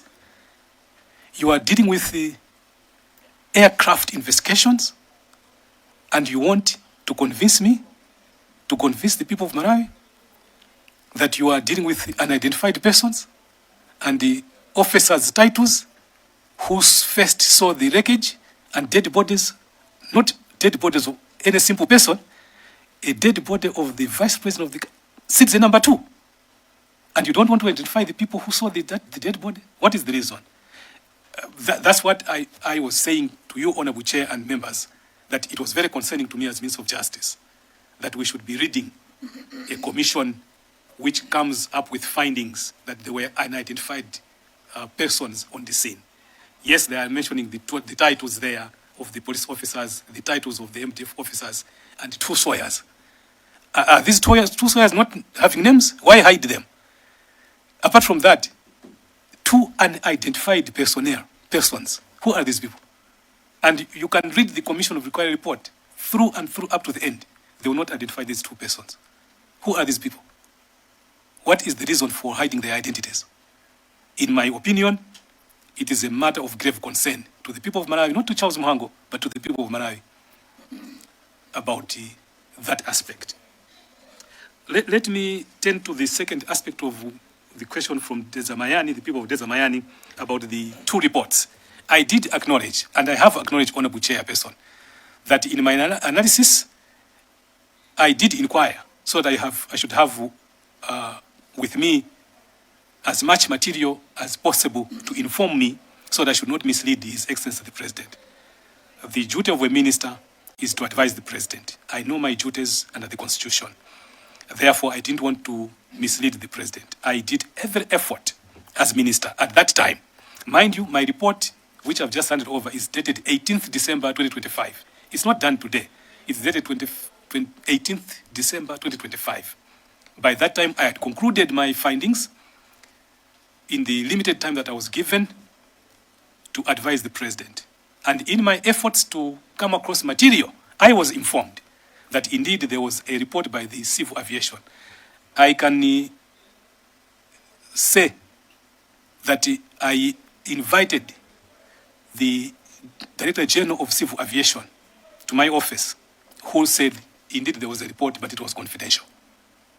Secondly, I attempted to reach out to the MDF at that point to get the MDF board of whatever they call it, the board, for that report. I was not helped. I was being thrown from one person to another, one person to another. As a result, I am admitting that these two reports I never read. However, in my conclusions of the two technical reports by BFU and the Commission of Inquiry report, which I analyzed, these reports, my analysis and my opinions was not going to change because of the two reports which I never had access to.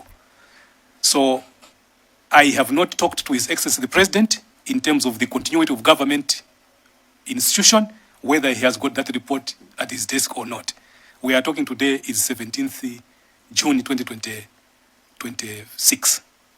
I know that from 18th December 2025, when I issued my report, a lot of time has transpired. But I cannot come here and start talking about things which have transpired after I've already made the recommendation of the President. I thought I should stick to the issues which informed me at the time of advising the President, because those are the matters which informed the President to request this August House to impanel an ad hoc committee which you are chairing today. Therefore, matters which have transpired from January to today, I don't think they should be part of my recommendations which I made earlier on.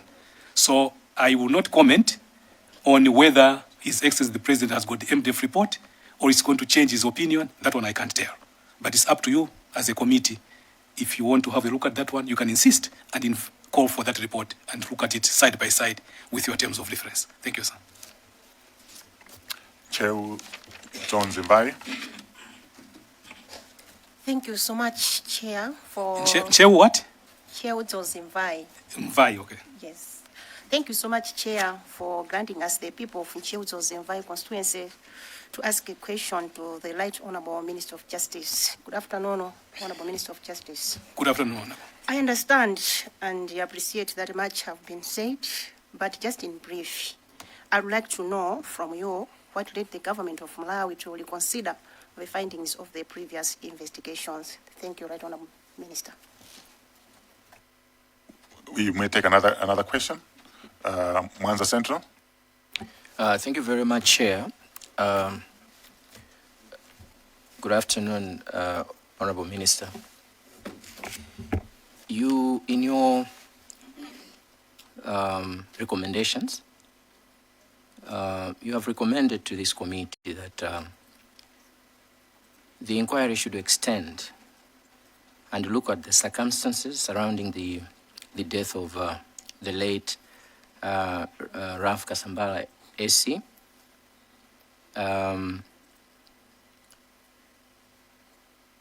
And you also extended that this committee should consider extending to delve into the circumstances surrounding the discharge of the case of the late Dr. Saulos Chilima. I just want to find out from you, Honorable Minister, is it your opinion that this committee should be furnished with the documents that MDF was resisting to give to the defense team of the late SKC? Secondly, is it your opinion, or rather, do you think it is also appropriate that this committee should also establish the relationship between the president, the former president, Dr. Lazarus Makathi Chakwera, and the late vice president, Dr. Saulos Chilima, prior to the tragic accident? Is it your opinion, or do you think it is something that can help this committee establish something? Because you have made recommendations that this committee should go beyond just looking at the circumstances surrounding the tragic accident, but look at other factors. Thank you very much, Chair. You may take those two questions, and then we move to Longemudi, and then I'll come back to Nkadabe North. Thank you very much, Honorable Chair. Let me thank the people of Nchewu Zonzi Muvai for their question. Let me also thank the people of Mwanza Central for their question. I don't take those questions lightly. In relation to the people of Nchewu Zonzi Muvai, the question was, what informed the government to reconsider the previous reports and findings? In my report, which I've just submitted to you, I've said the following things, which I think I should say again. That the accident or the air crash took place on 10th June 2024. It took the former president, Dr. Lazarus Makathi Chakwera, 4 months to institute a commission of inquiry. And in that commission of inquiry, the then president gave the commission 30 days within which to conclude its findings and make its recommendations or its findings. I have also said in my report that there were elections, general elections, tripartite elections, on 16th September 2025, in which the Democratic Progressive Party, under the leadership of His Excellency Professor Arthur Peter Mutharika, won the general elections on 16 September 2025. And on 4th October 2025, in the first address to the nation, His Excellency, the President, Professor Arthur Peter Mutharika, told the nation of Malawi that once he constitutes his cabinet and he appoints his Minister of Justice and Constitutional Affairs, he was directing that minister to review the reports and the circumstances surrounding the air crash on 10th June 2024. I'm not aware of what motivated His Excellency the President in his first address to direct his new Minister of Justice and Constitutional Affairs to review. And I've not been told those reasons. However, I was directed, after being appointed Minister of Justice and Constitutional Affairs, to undertake that assignment to review the circumstances and the reports surrounding the air crash that killed the late Vice President and 8 others at Ntungwa on 10th June 2024. So to the people of Deza, Cheu, Zonzi, Mvai, I just undertook the directive that the President gave me as Minister of Justice and Constitutional Affairs. I had no reason to start raising questions why Your Excellency are directing that I should be reviewing these things.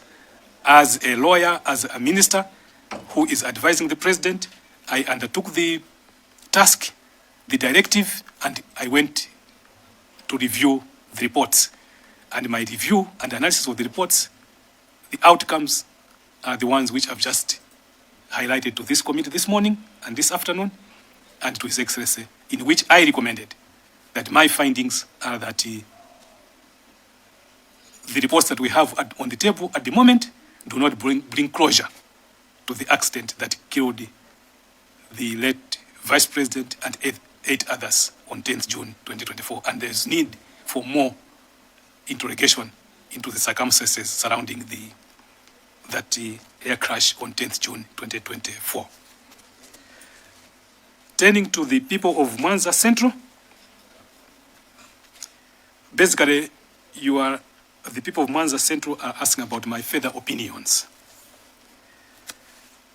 In that I have constantly referred to the death of late Raf Kasambara, SC, former Minister of Justice and Attorney General, and I've also referred to the MDF case in which the late Vice President was answering corruption charges. And I've linked that one to the fact that the whole nation knows that the former Vice President, late Dr. Saulos Chilima, was discharged from that case when the MDF resisted to release the information or the documents which the former Vice President was asking for. In my opinion, I was of the view that if we are going to have closure and dig deep into the accident that involves the MDF aircraft, I was of the view, looking at the circumstances, the technical aspects that comes in the BFU report.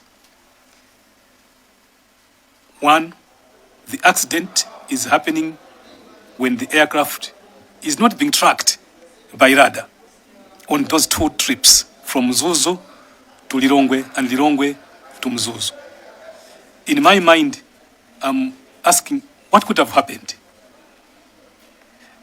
What could have happened to the MDF aircraft for it not to be tracked on those particular trips, leading to the crash on the 10th June 2024?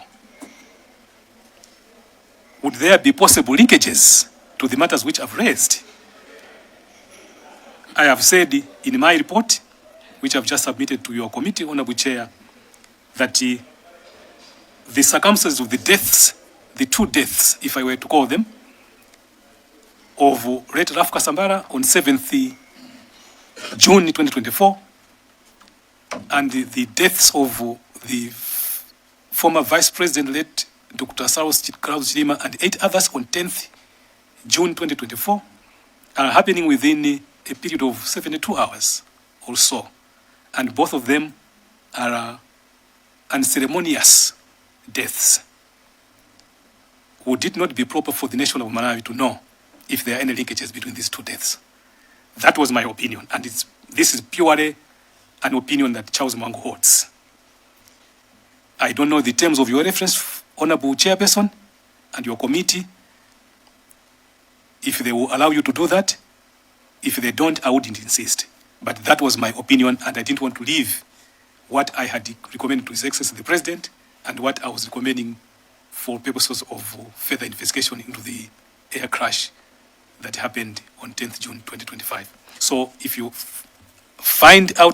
ask about my opinion, the people of Mwanza Central, that was my original opinion. Thank you, sir. Thank you very much. Chair, there is one question that has not been responded to. The one on the relationship. Yes. There's a question on the relationship. Yes. Sorry, Chair, it was not deliberate. I wrote it on the other page. There was a question of should this committee, ad hoc committee, interrogate further in the relationship between the former vice president and the former president. That was not part of my findings. I did not go into that, and I don't want to go further into that. It was not part of my findings or my recommendations to His Excellency the President. So, Honorable Chair, I decline to comment on that one. You proceed with, is it Nkadabe? No, it was Mulanje Modi. Sorry, Lelonge Modi. Then I said I would come back to Nkadabe North. In that order, please. Thank you so much, Honorable Chairperson. And thank you, Honorable Minister, for your submission. I have several questions which I just want to get some verification. I need you to confirm. In your opening statement, Honorable Minister, you said you are not a witness of facts. However, in the submission, there are some facts that you have put forward to this committee. So I want some verification on those ones. So my first question, which I want you to verify because you brought it as a fact, are you sure, Honorable Minister, that when MDF and police officers took over the search and rescue, then the bodies were found 3 hours, within 3 hours, they were found. That's what you said. So I want you to confirm to me that this is the fact that you heard. The second question is, when you were making these recommendations to the President and then they came to Parliament, did you make any attempt to verify some of the questions with technocrats? For example, civil aviation. And I'm bringing this question because of the two critical issues that you raised in your questions that you wish this committee to look into. The issue of radar tracking capability. You have raised a critical question that there was no radar tracking. Did you find out about the radar tracking capability that Malawi has so that that question could become a recommendation to the President? And the second one is on you raised actually a very critical question on the search and rescue, that it started 4 hours after. And you made an emphasis on that. And within your submission, you also mentioned that the aircraft had about 4 hours endurance on fuel. So was it a question that you still want us to look into it, that the aircraft had 4 hours fuel endurance, and then the search and rescue started after 4 hours? Because I think it was a question that you wanted this committee to look into, that it was delayed. To some extent, it was a delayed search and rescue. It took 4 hours. However, the aircraft also had 4 hours endurance of fuel. So is it something that you would, was it unsatisfactory to you that you wish the committee to look into? And the third question is on the issue of, you have given us an opinion on the connection between MDF, the corruption charges, and do you have any information that can help this committee to investigate on this opinion that you have on the connection? So do you have any information that can help us on that one? And the fourth one is on I want you to also verify, because it was also a critical question you raised on the delegation on the 10th. Would you verify and confirm to the committee if indeed the President delegated to the Vice President to go and attend on his behalf the funeral of late Kasambala? You mentioned that there was a delegation, so I want us to get those facts as well. The last one is on the heights. I think you mentioned in your first when you were making your area submission on the initial, or in the initial report of BFU, you asked the committee to pay attention to the heights at which the aircraft was flying. What is your analysis of the heights that you would want this committee to look into? Thank you so much, Honorable Chairperson. I think there are 6 questions there. So maybe we can take another one from Nkatabe North so that you answer them at once. Thank you, Chair. To give the people of Nkatabe North to ask you only one question to the Minister. Good afternoon, Minister. Good afternoon. Yeah, my question comes to your explanation about the 2 reports of MDF and aviation report that you haven't had the time to read them. So my question comes that these reports marked confidential, and what constitutional basis are they using that these reports are marked as confidential? Thank you. Honorable Minister, you can take those questions. Thank you very much, Honorable Chairperson and members of the committee. Without treating the last question as being simple, don't have that impression, the people of Nkatabe North. I will start with your question. Not that I'm underrating your question, but let me start with that question. Honorable Chair, let me thank the people of Nkatabe Central for their questions, the people of Lilongwe Moody, and the people of, I think that will be all. Thank you very much. Let me start with the Honorable Chair, let me start with Nkatabe North. My understanding of the law, there is a law that restricts testifying and giving evidence on matters of naval, civil aviation, especially the military, unless the president gives consent that people who are involved or are potential witnesses can testify on those matters. Let me also state, Honorable Chair, as I said when I started, that most of the things I was paraphrasing. That's why I've given my written report so that you can read word for word. That in my analysis of the 3 reports which I analyzed, I was informed by the various legal instruments that guided me. The Constitution of Malawi, the Commission of Inquiry Act, the Aviation Act, and the Convention on the International Civil Aviation, Convention on International Civil Aviation, and other legal instruments. I believe that the 2 reports, the Civil Aviation Report was issued because the aircraft, the Donia, was flying in the airspace of Malawi. However, you read in my report that this aircraft was a state aircraft. It was a military aircraft. And the law that I have come across, and I know, military aircraft or state aircrafts, what are called state aircrafts, are not subject to be regulated by civil aviation.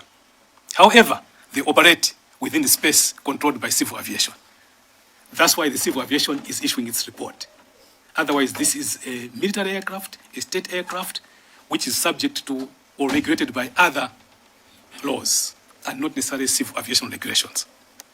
I'm saying this deliberately, respond to Nkatabe North. Secondly, the MDF report, again, is talking, in my opinion, it's a report issued on their aircraft. And these are matters of naval and security. That's why it was marked confidential. At that point, I'm not sure if any of the people who issued the MDF report and the civil aviation report had ever requested consent from His Excellency the President, Dr. Amadras Chakwera, to testify. Without the consent of the President of the country, no one is allowed to testify on matters of naval. That's the law that I understand. And I would want to advise this committee that should you wish to call for witnesses who are going to touch on matters of naval from the military, you must ask those people to request for consent from His Excellency the President under the law. In that framework, therefore, my thinking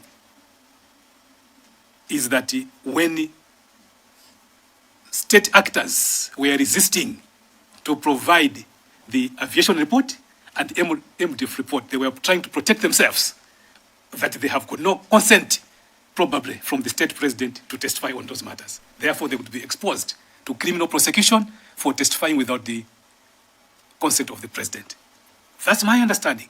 As a result, Honorable Chairperson, I was not being reckless when I said I should not insist on these reports. I therefore proceeded only on the basis of the reports which I was privy to or which were given to me. I believe that that could be the reason why these two reports were marked, quote unquote, confidential, because of the law that regulates them and how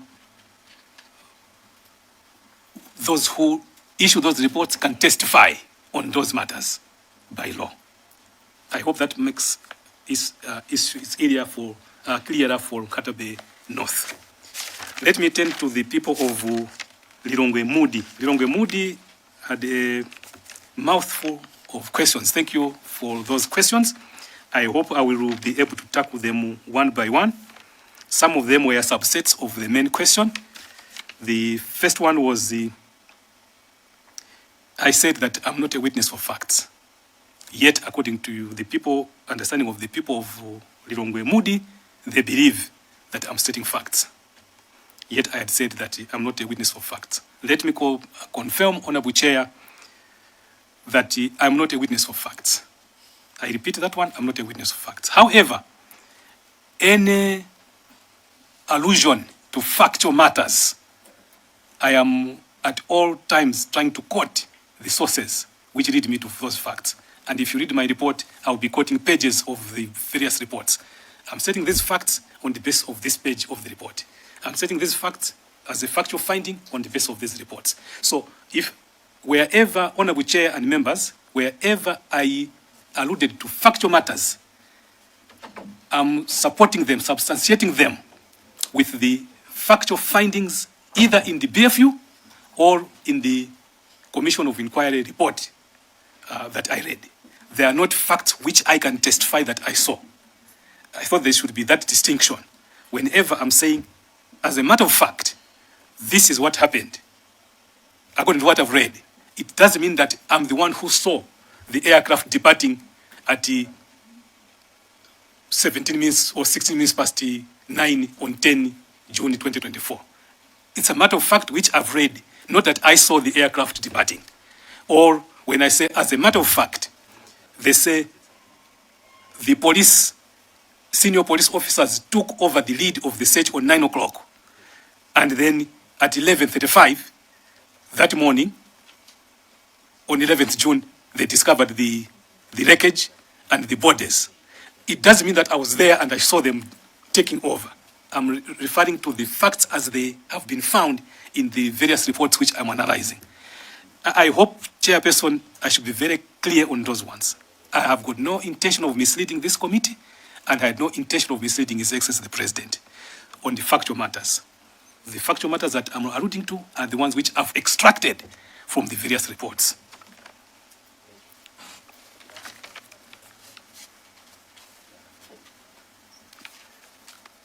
There was a question as to whether when making recommendations, I verified with the technical experts, especially civil aviation, especially on the issue of the radar capability in Malawi.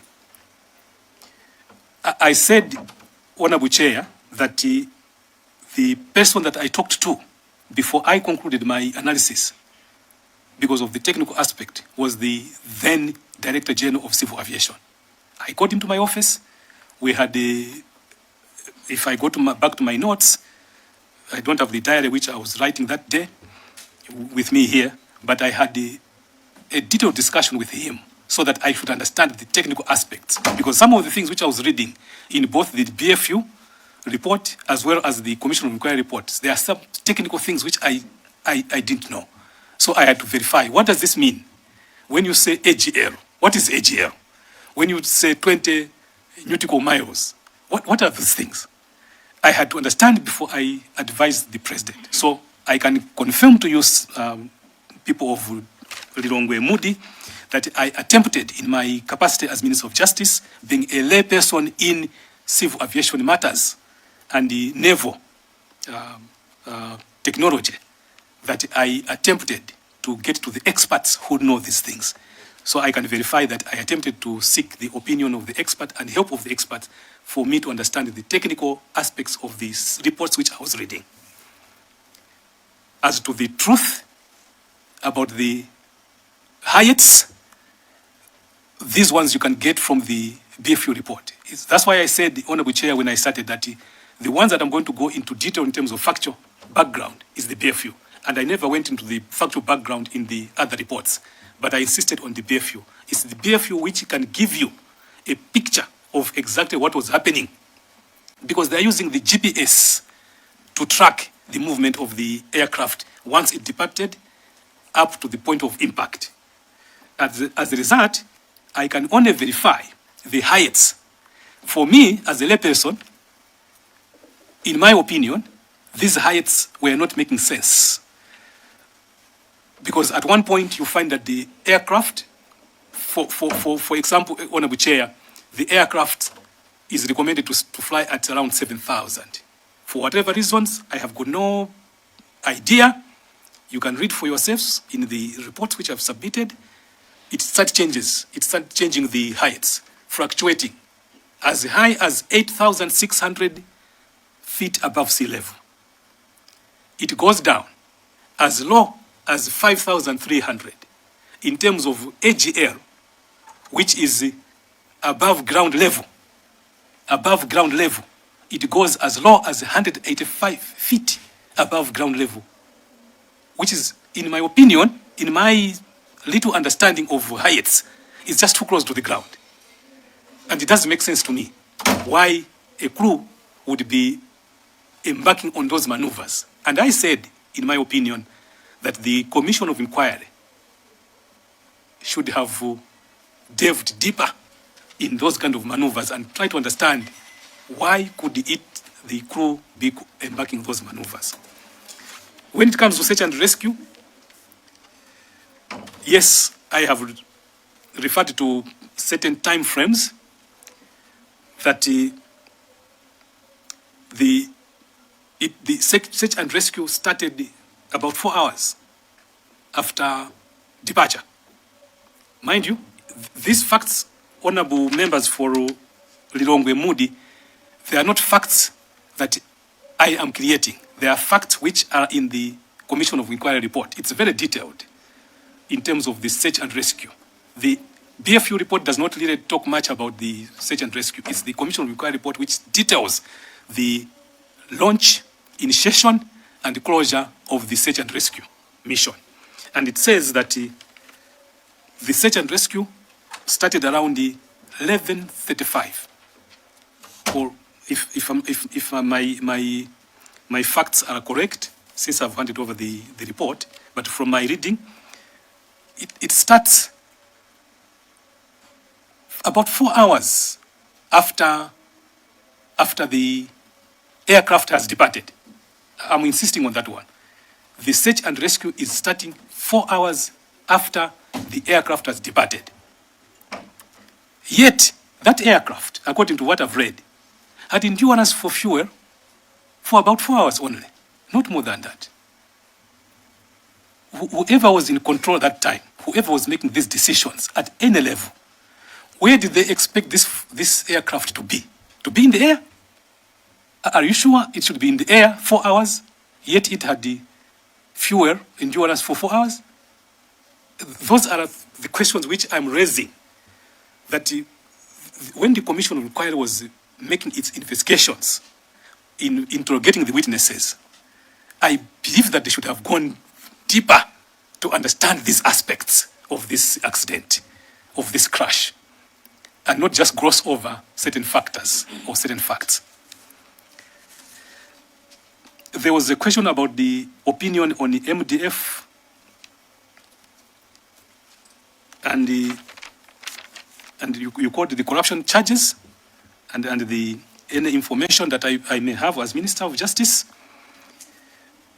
I believe that any Malawian who was alert to the matters which were happening around surrounding the first Vice President, late Saulos Chilima, in terms of his corruption cases at the Criminal Division of the High Court of Malawi, will be very much aware of what happened there. One, that he had corruption charges against him, and in his defense, these are public records. You can go to the case and find out. The judiciary will give you those kind of records leading to the discharge by Justice Redson Kapindo.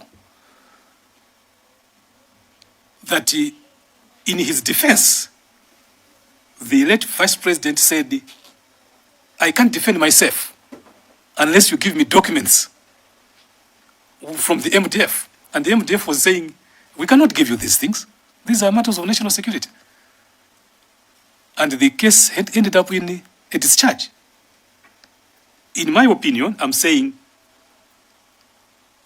what could be the connection between that tug of war which took place there and the fact that subsequently the Vice President dies with his entourage in an MDF aircraft? As a Malawian, I'm concerned.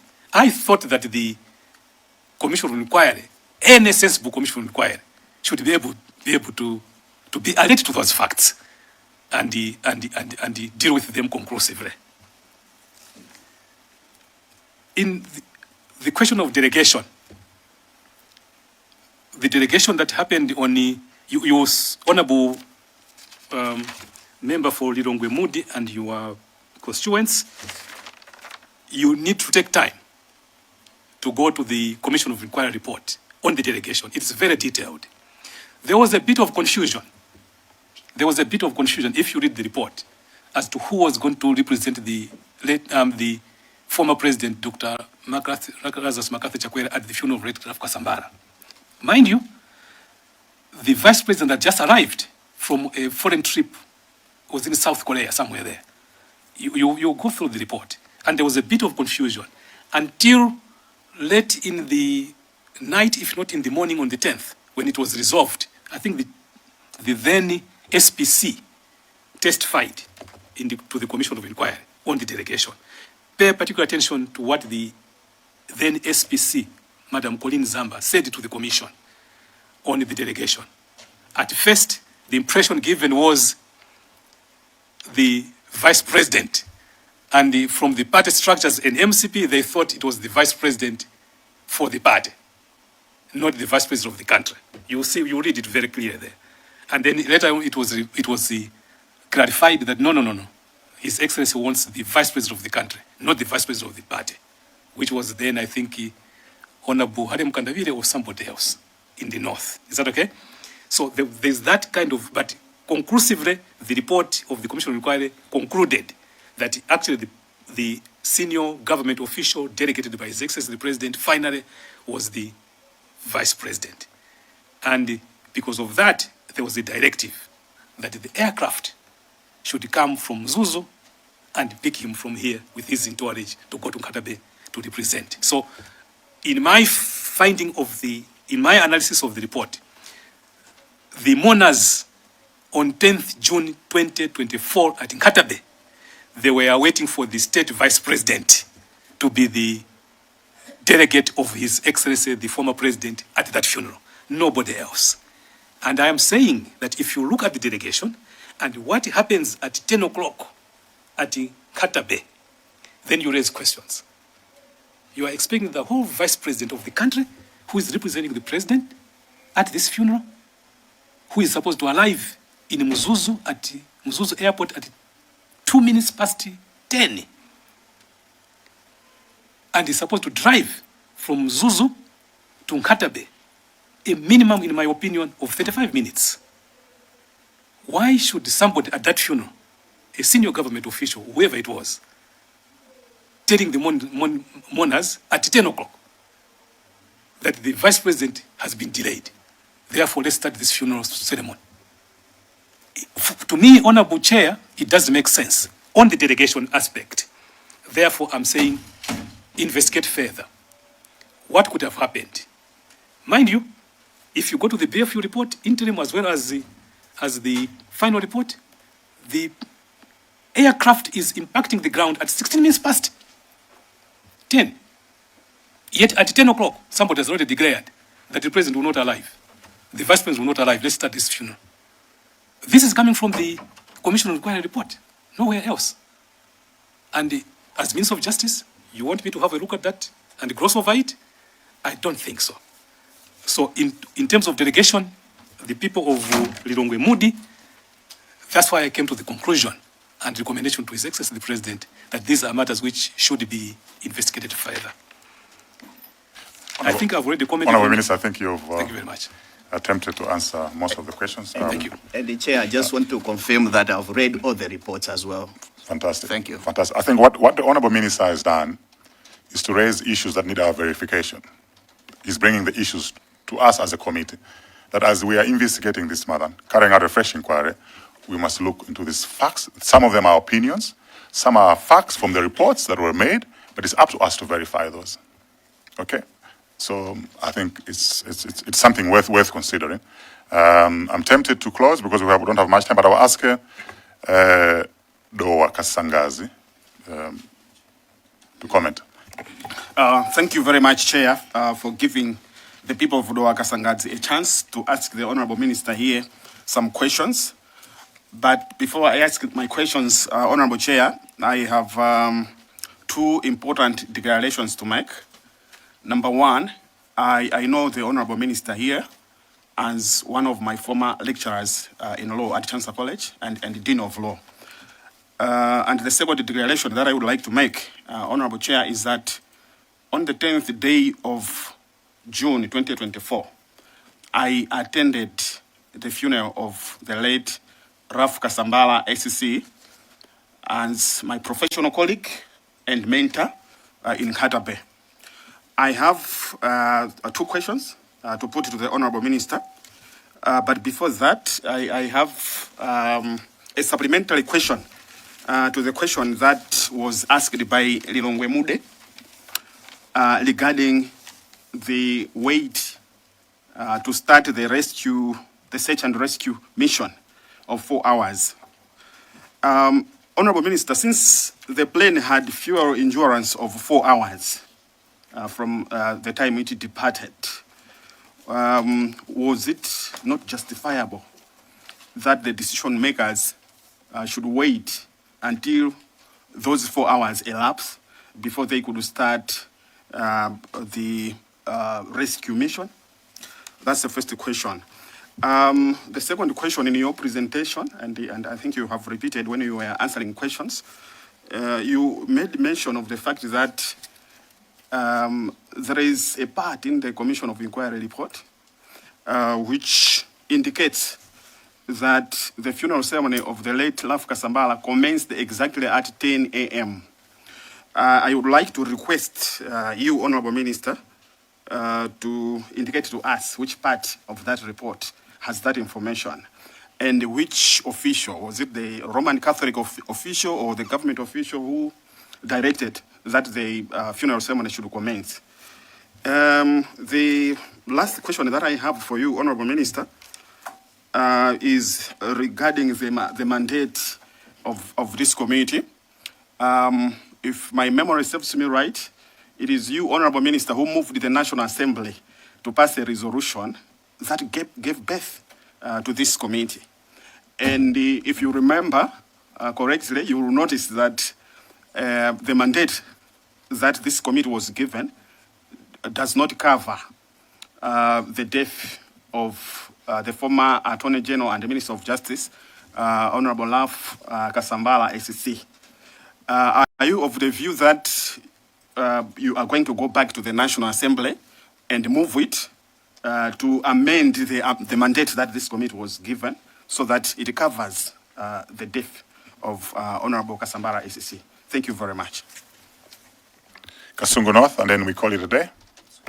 Thank you so much, Chair, for giving the chance to the people of Kasungu North to ask a question. My question is very simple. The Minister, Honorable Minister, you talked about the gunshot. May you please help us, maybe giving us, this committee, the name of the person, the witness that said that there were some gunshots. Thank you. Honorable Minister, you can take those two questions. Thank you very much, Honorable Chair and the Honorable members. Let me thank the people of Doa Kasangazi and the people of Kasungu North for their invaluable questions. Let me start with the Kasungu North. As I said, I will repeat, Honorable Chair and Honorable members of the committee, that I'm not a witness of facts. Whatever I have related to you are matters which I've extracted from the 3 reports which I looked at.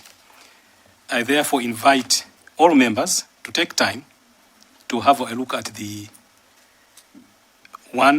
my report which I've just submitted this morning. It will be very detailed. Wherever possible, cite the exact pages where I extract the matters which I've related to this committee. I said I've got my 3 reports with my notes. I don't believe I have the time enough to start going back to those ones and search where my notes are. But if you go to my report, which I've just given you, Honorable Chair and members of the committee, there will be relevant pages where I extracted the particular matters which I've related to. Therefore, when it comes to the issues of gunshot, what I read from the Commission of Inquiry report, it acknowledged that some witnesses alluded to or mentioned that there were gunshots. Simple. It never went further to investigate those matters. And when I read it, Honorable Chair, in my opinion, I thought that those are matters which the Commission of Inquiry should not have just have glossed over. They should have gone deeper to identify those people and probably question them further. And that's what motivated me to allude to that in my written report to His Excellency the President. So I don't have to be put at the corner, Honorable Chair, to identify witnesses because I don't have any. It's a matter which, if the committee wants to pursue further, it can pursue further. Let me go to the people of Doa Kasangazi. Let me start by acknowledging the matters which, the prefacing matters, which the Honorable Member informed the committee that indeed I was his lecturer and I was his Dean of Law. That notwithstanding, let me thank the people of Doa Kasangazi for the very important questions.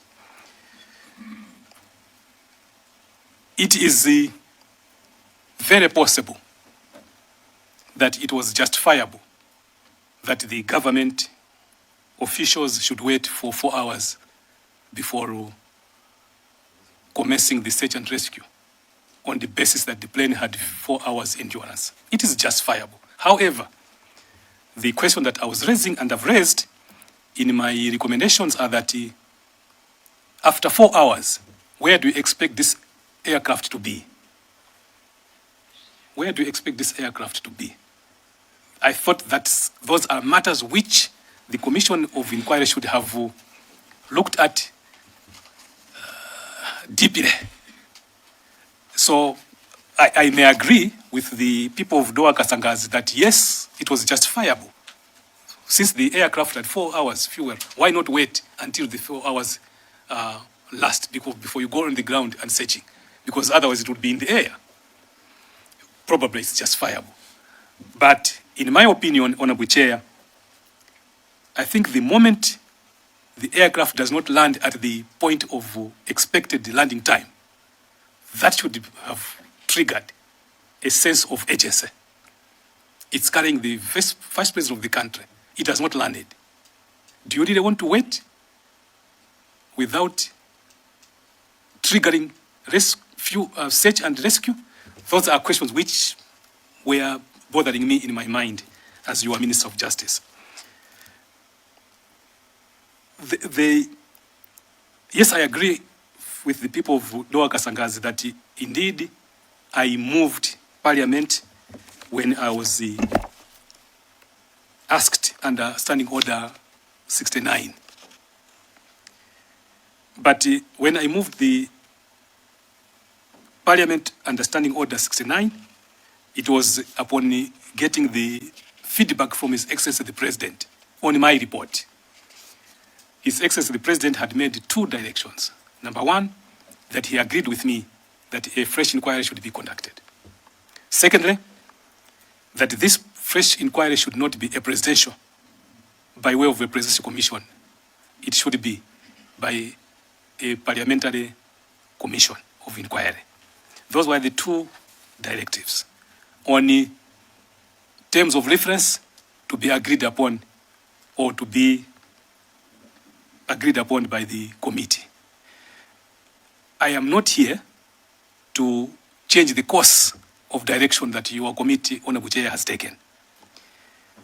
But since I was presenting the report as I did on 18th December 2025, I didn't want your committee to be surprised when reading my report that in there I had other issues which I raised. So I was trying to be as candid and as open as possible as Minister of Justice, that you will find in my report some recommendations which may not be consistent with your terms of reference.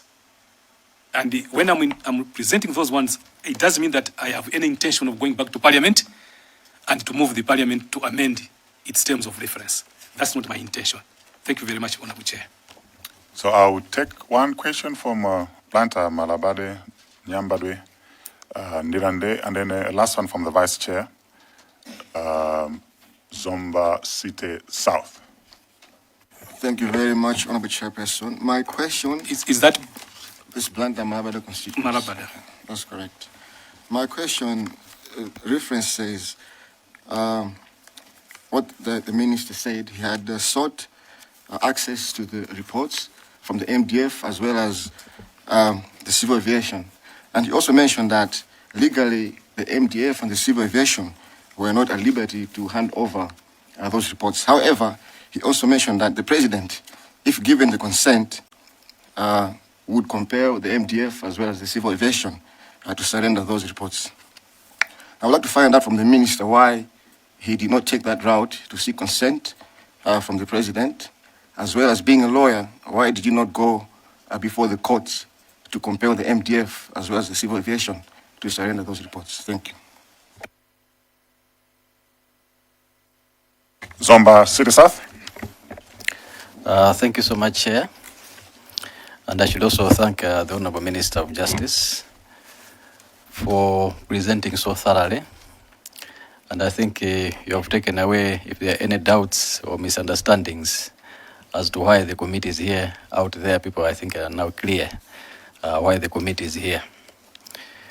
Chairperson, I just wanted the Honorable Minister to just, being a Minister of Justice, and the late Rafu Kasambara being also former Minister of Justice and Attorney General, if the Honorable Minister could be kind enough to inform you, Chair, and the committee, if within the privileges of the Minister of Justice,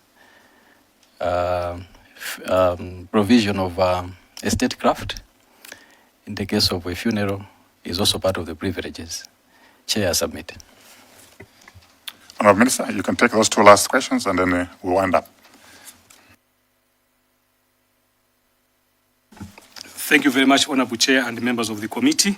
Let me thank the people of Blantyre Malabada for their question, as well as to thank the people of Zomba City South for their question. I don't take these questions lightly, Honorable Chair. Let me start with the people of Manabada. Yes, I do agree that, in my opinion, I attempted to access the reports, or my efforts rather, I attempted to access the reports, but I was also aware of the nature of the reports, even though I've not seen those reports. And quickly I accepted in my mind as a lawyer that the people, if they were resisting at all, they would be justified because they would risk criminal sanctions if they did not have permission, or what I would call consent under the law, to testify on those matters by the president. The question as to why as minister I did not ask the president for consent, or extending further, why I did not take the efforts to go to court and probably ask the court for permission to access those reports. Honorable Chair, when you are undertaking matters as directed by the president as minister, I think it would be extending the argument too far if a minister starts being militant and going to court, seeking court's intervention for performing duties for a minister. I didn't see it wise, because my duty was to review the circumstances and make recommendations.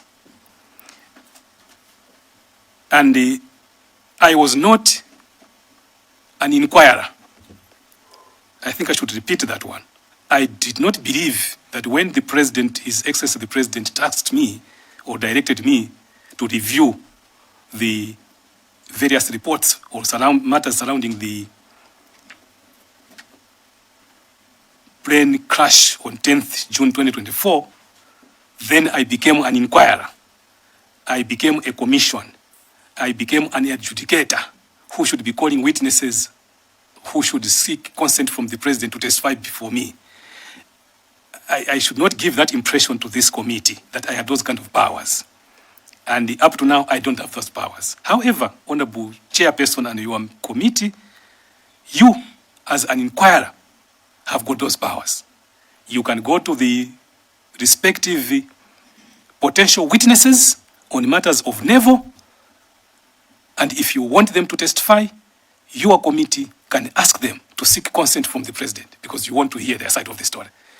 On the other hand, as Minister of Justice, being tasked to review matters surrounding the airplane crash on 10th June 2024, I don't believe, and I still don't believe, I had those powers to request for consent or indeed to behave as if I was an inquirer.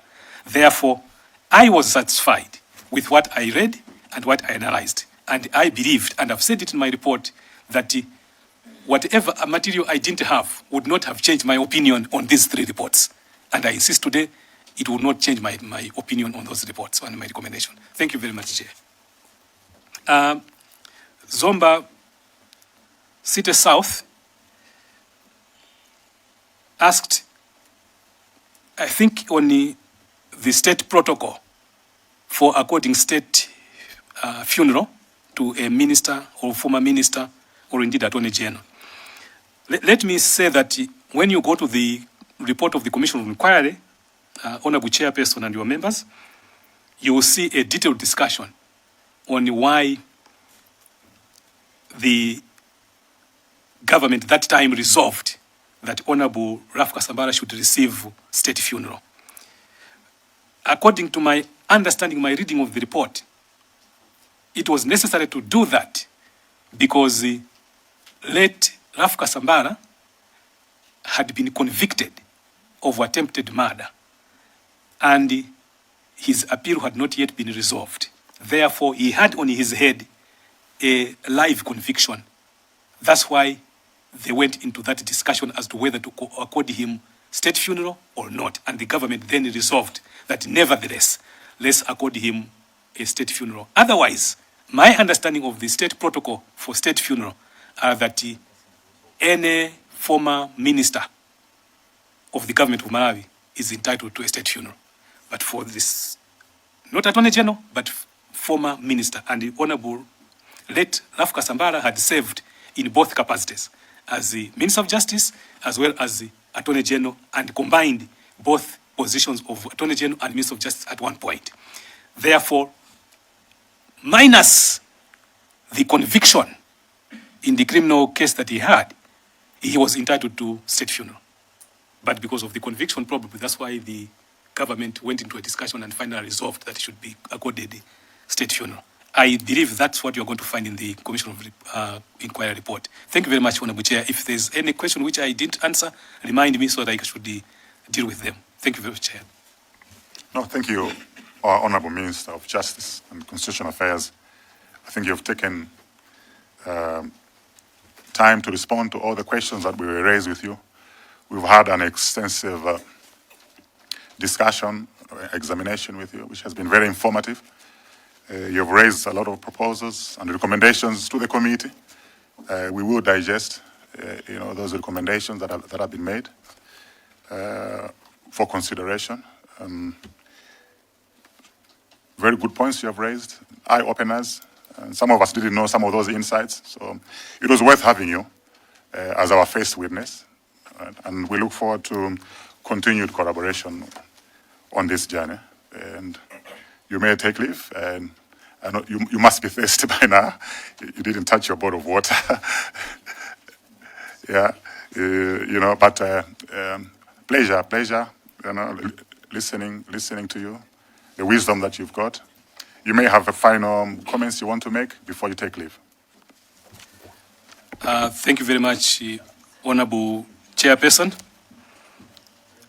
I said, sitting here, I didn't even know how time flew behind me.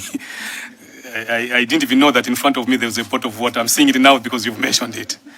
It only tells you, Honorable Chair, and your committee, the intensity with which you engaged me.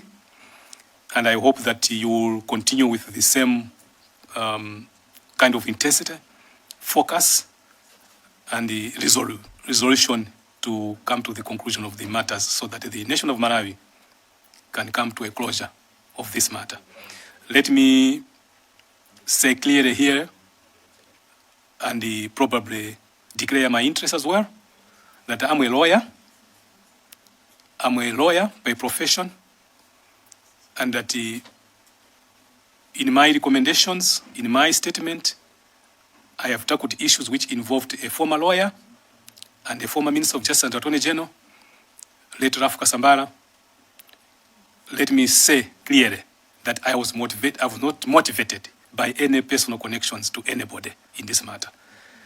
I thought I should say that clearly to your committee, Honorable Chair, and to everybody, that in my analysis, I did the analysis as the Minister of Justice, as having taken an oath to advise the President of this country.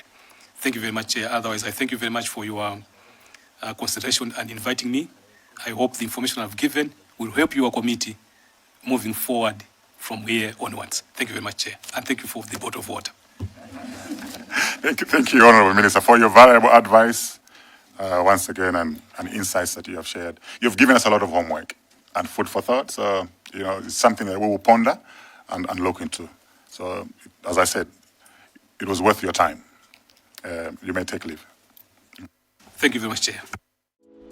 Osaiwala kupanga subscribe ku channel ya AMTV Malawi.